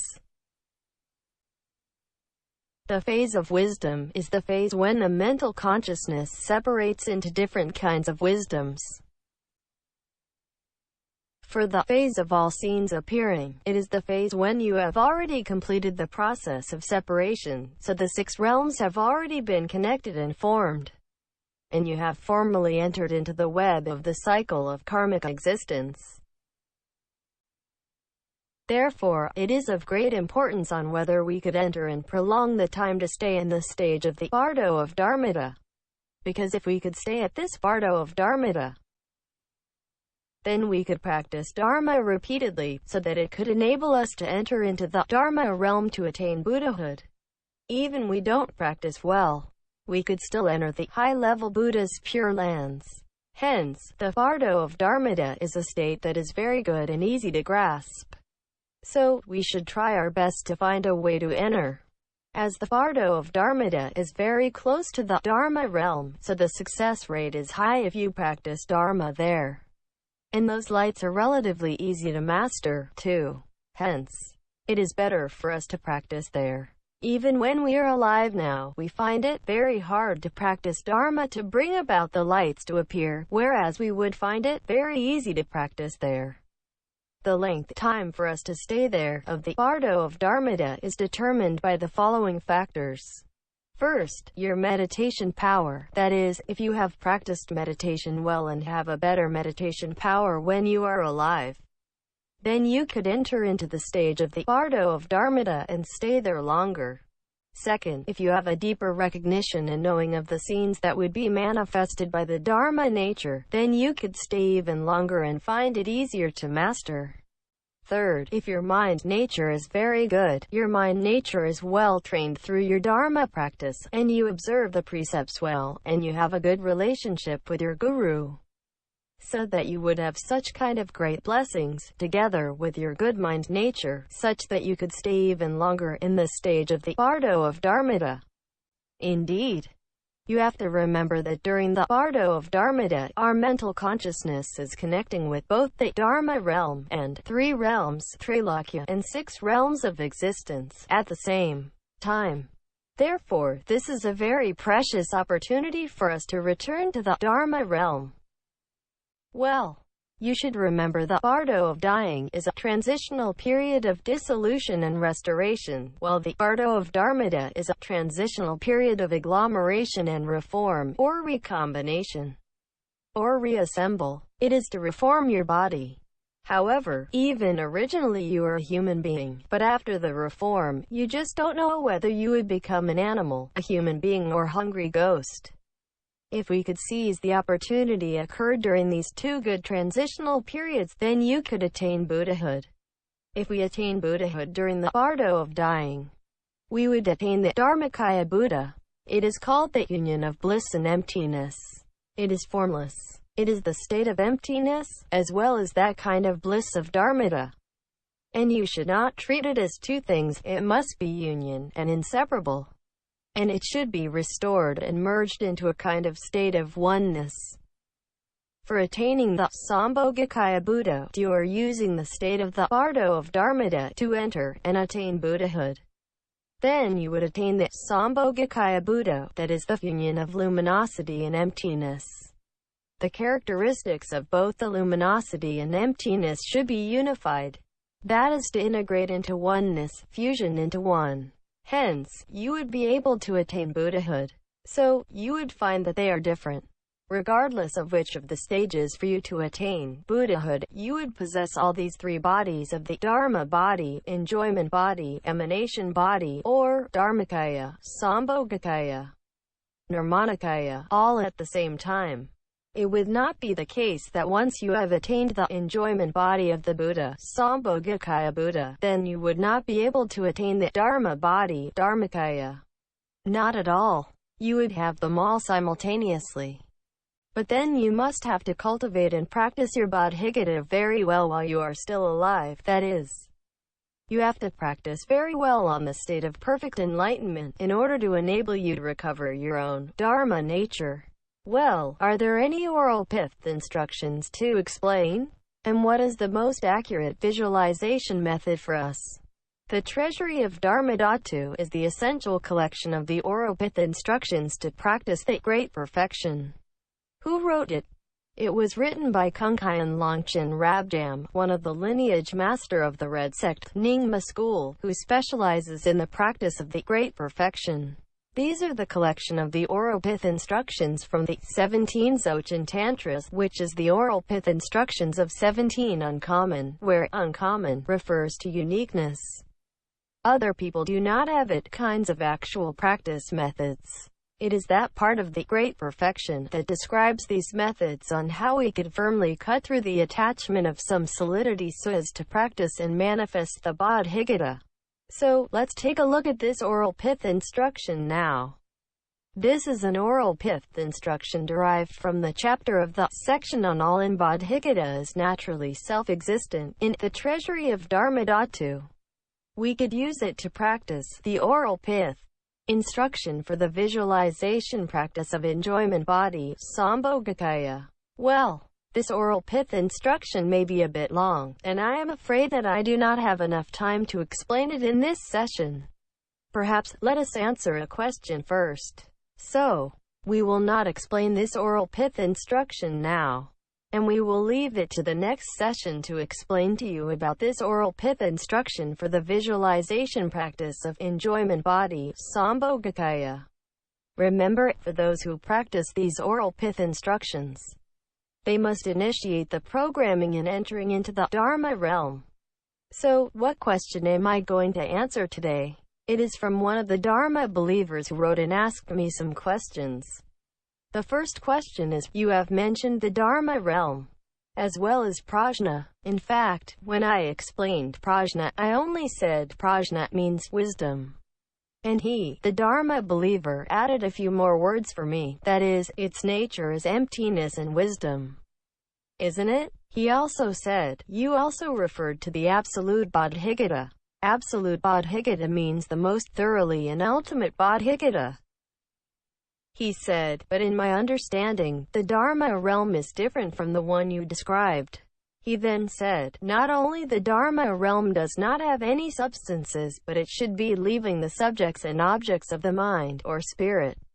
Then he said, emptiness should be explained as real emptiness with wondrous existence, but not neither existence nor voidness. He also said, absolute Bodhicitta should be merging with emptiness. So, is what I say correct? Please answer whether this is correct. He asked me to answer this question. Now I answer his question. I start to answer his first question, that is, the Dharma realm not only has no substances, it also leaves the subjects and objects of the mind, or spirit. So what does this mean? The fact that he has not watched all my videos, in which I have already explained the different characteristics of the Dharma realm in different videos. Perhaps he has not watched them all. But, actually, I have already explained the genuine Dharma realm. So, how have I explained the Dharma realm? The Dharma realm is the state of oneness, which is not dualistic, so it has only one point, not two or more. It has no substances. Only has the perfect enlightenment, well-balanced and equally abiding, complete and perfect enlightenment. So, what is oneness? That oneness is the perfect enlightenment. It only has the perfect enlightenment. Perfect means that the awareness is 100%, absolutely no deviation. It does not have the subject and object. So, what does it mean by no subject and object?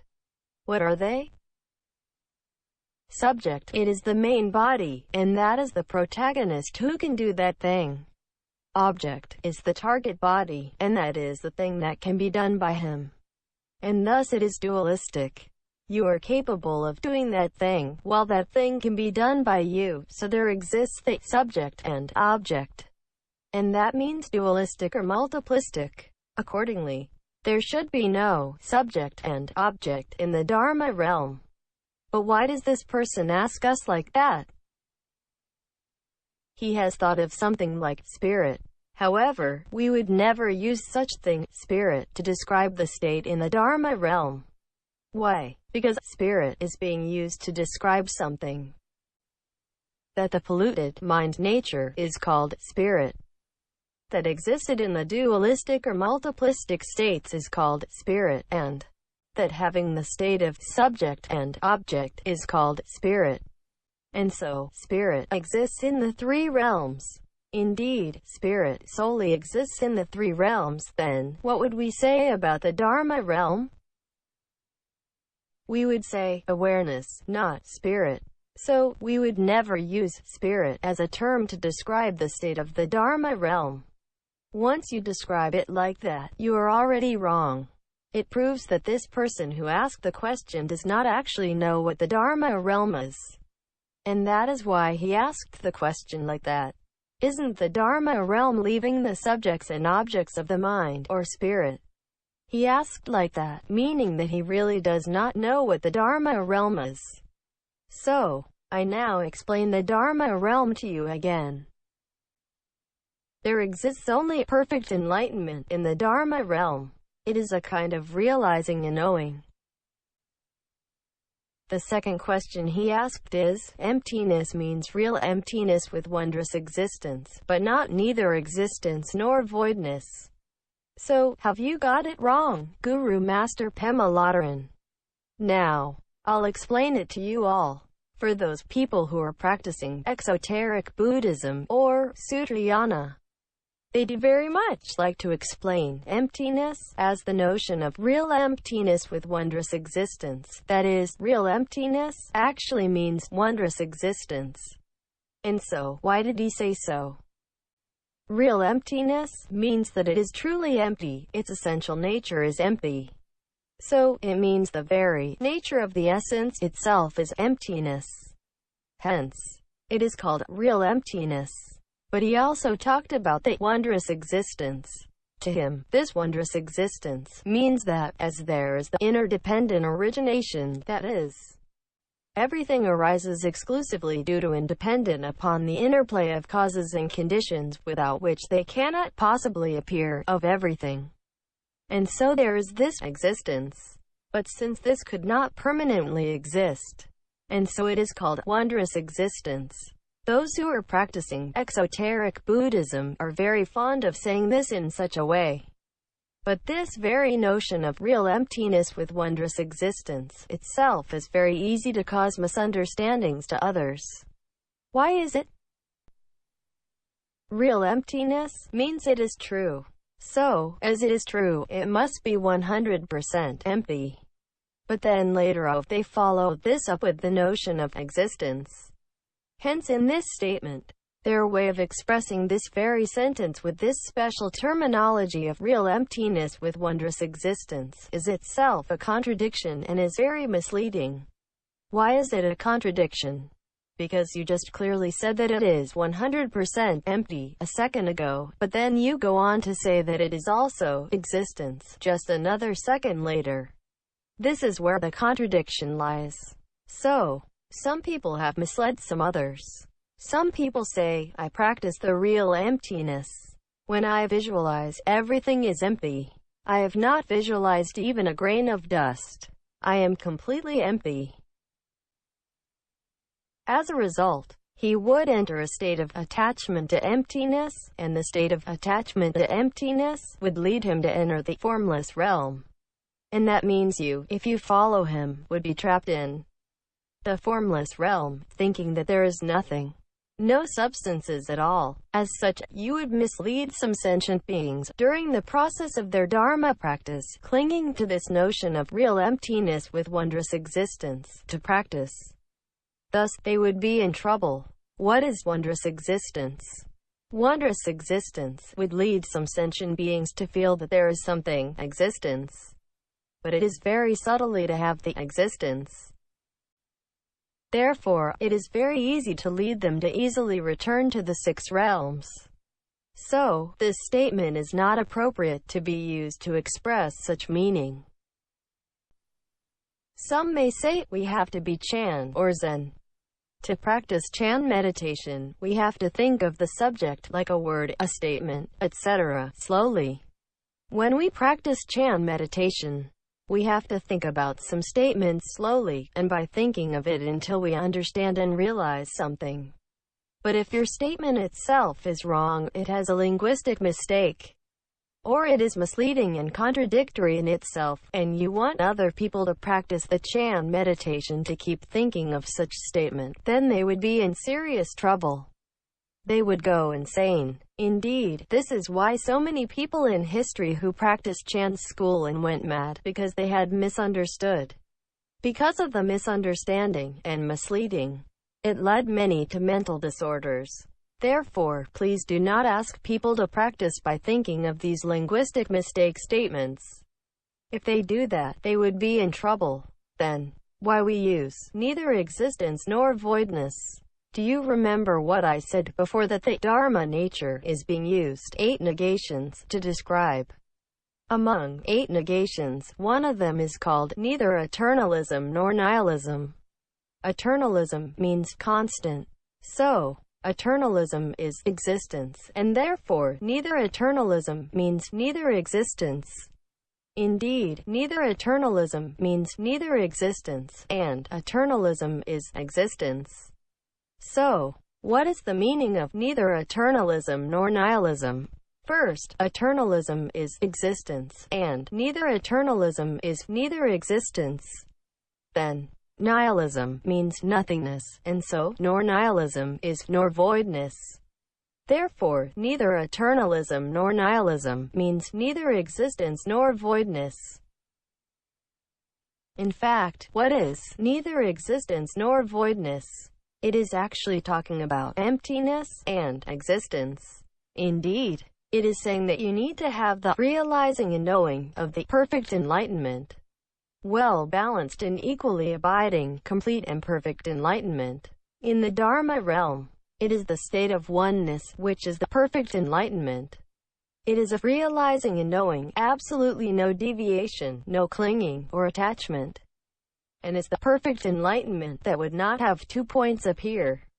Thus it is just perfect, as it would not have 2 points, and this is absolutely correct.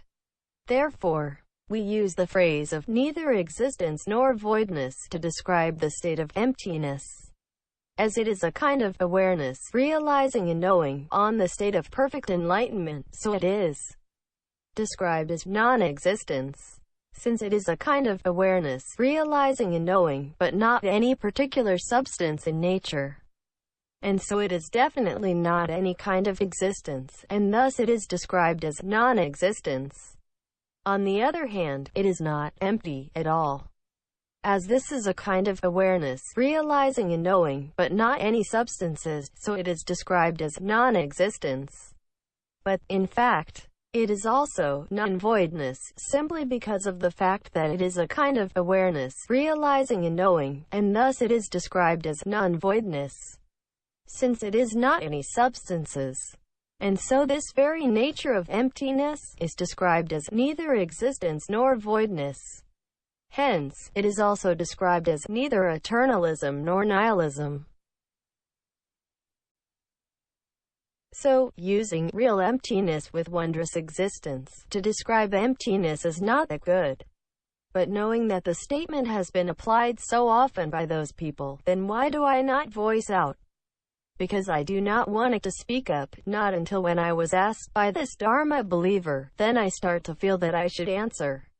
Why? Indeed, neither existence nor voidness is correct.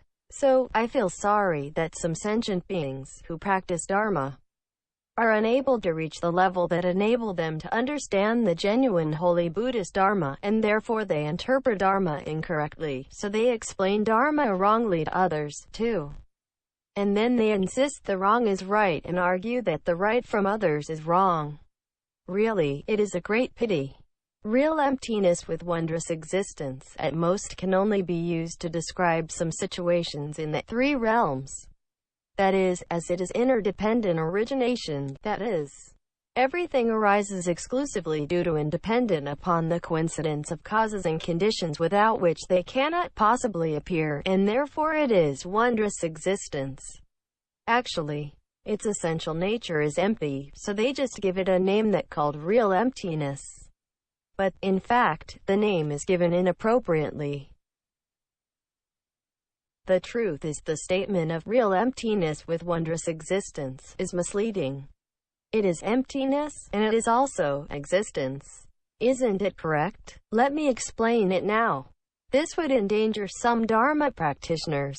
As they think this statement over and over again, they would get confused because of it, so they would practice completely wrong, such that they would be trapped in the formless realm, or return to the 6 realms.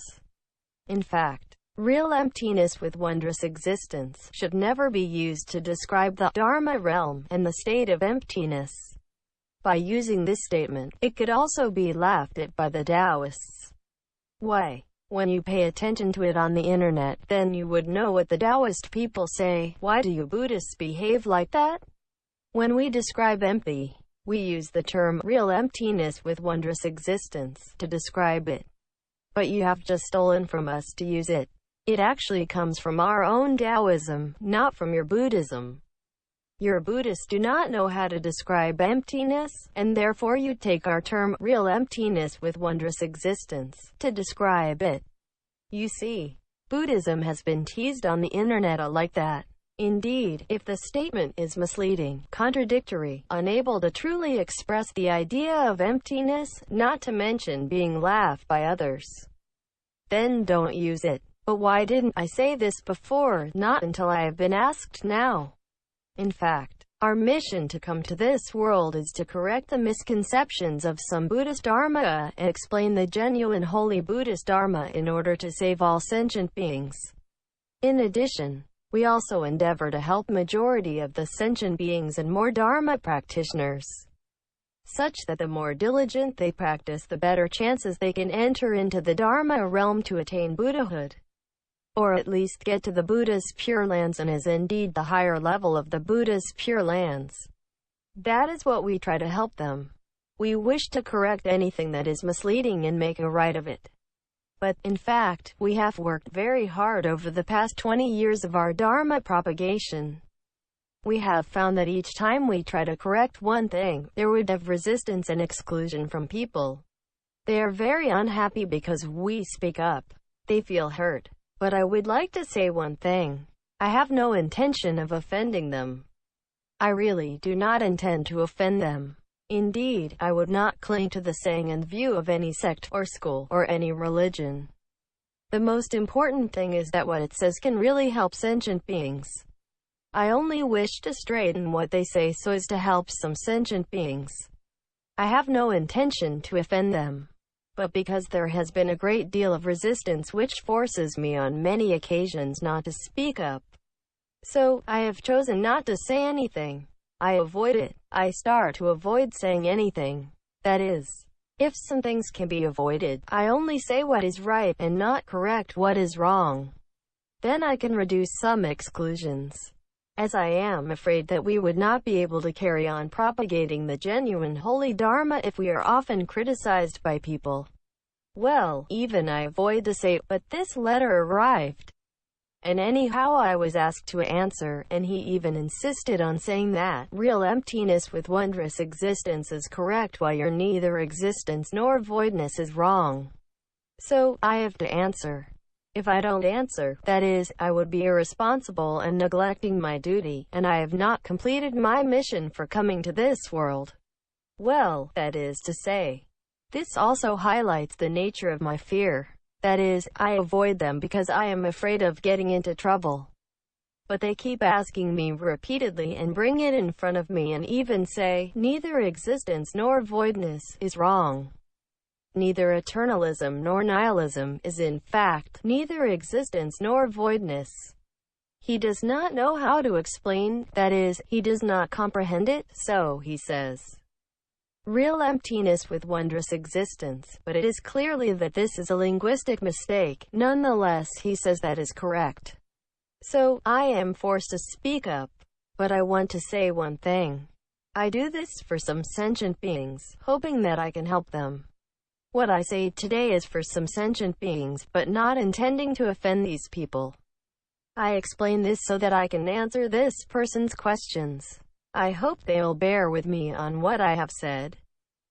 The third question he asked is, absolute bodhicitta should be merging with emptiness. Is it correct? Of course, I have already explained this. The absolute bodhicitta is to practice both the bodhicitta of aspiration and bodhicitta of action, together with precepts, meditative concentration, and wisdom, so as to enable the practitioner to enter into the balanced middle way, not clinging again, in order to enter into the state of emptiness. Neither existence nor voidness. I have explained this right from the first session. And, in the past, many times when I talked about emptiness, I have also mentioned this. So, here is my answer to the question from this Dharma believer. That is, one must practice emptiness, and one merges with and enters into emptiness. Let me mention this again. It states in the Avatamsaka Sutra, chapter on the preaching of teachings at the cloud assembly of all the countless bodhisattva in the Sayama celestial palace. Section 16 inches that mind, Buddha, and sentient beings, all three, are of no difference.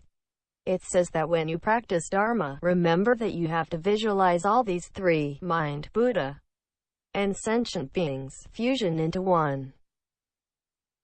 You may notice earlier that we skipped some of the oral pith instructions and did not explain them. We leave it to the next session to explain. In the next session, we will explain this oral pith instruction, that is, visualizing the three, mind, Buddha, and sentient beings, all three are of no difference. If you do not do this, then you would not be able to enter into the Dharma realm. So why do you need to visualize in this way? In fact, the content that I cite from this sutra is a bit long. So now I make a conclusion just to cite this statement. This is mainly because there is not much time left today, so the longer oral pith instruction will be covered in the next session. Also, some oral pith instructions from the Treasury of Dharma Dhatu will be explained in the next session, too. So, you should remember to fusion into one. Otherwise, you would remain in the states of the dualistic or multiplistic of the three realms, and you would still have the phenomena of the subjects and objects appear. As a result, you would not succeed in your Dharma practice. Remember, visualize emptiness is itself a kind of form of appearance. Some people often visualize emptiness to try to visualize the form of appearance. However, you have to remember, the meaning of not clinging to any form of appearance includes the form of emptiness. That means we should not cling to its form of appearance, too. Indeed, we should only visualize the characteristics of emptiness. The whole term is nature of emptiness, that is, the characteristics of emptiness. We should use awareness and nature of mind as the core of our Dharma practice. If not, we would certainly continue to be trapped in the cycle of karmic existence. And remember, do not forget to initiate the programming in entering into the Dharma realm. That program is a visualization practice method, forming by combining a lot of oral pith instructions. It is indeed a very good method to visualize Bodhigata. So, don't miss it. Well, we will stop here. Actually, what I am talking about now is the oral pith instructions, but the detailed explanation for these oral pith instructions will be given in the next session. On the 28th of January 2018, there will be the end-of-year incense offering ceremony. During this ceremony, I will talk about the fifth session of the visualization practice of compassion and Bodhigata series. The content will include the explanation of those oral pith instructions which could not be covered today. Also, it will include the teachings on the key of life and death during the bardo of becoming, and the oral pith instructions of the great perfection to initiate the programming and entering into the Dharma realm, and the oral pith instructions of the visualization practice of Bodhigata from the Treasury of Dharma Dhatu. Furthermore, I will also teach you to compare it with some of the oral pith instructions of the visualization practice of the Heart Sutra. And that is it for today.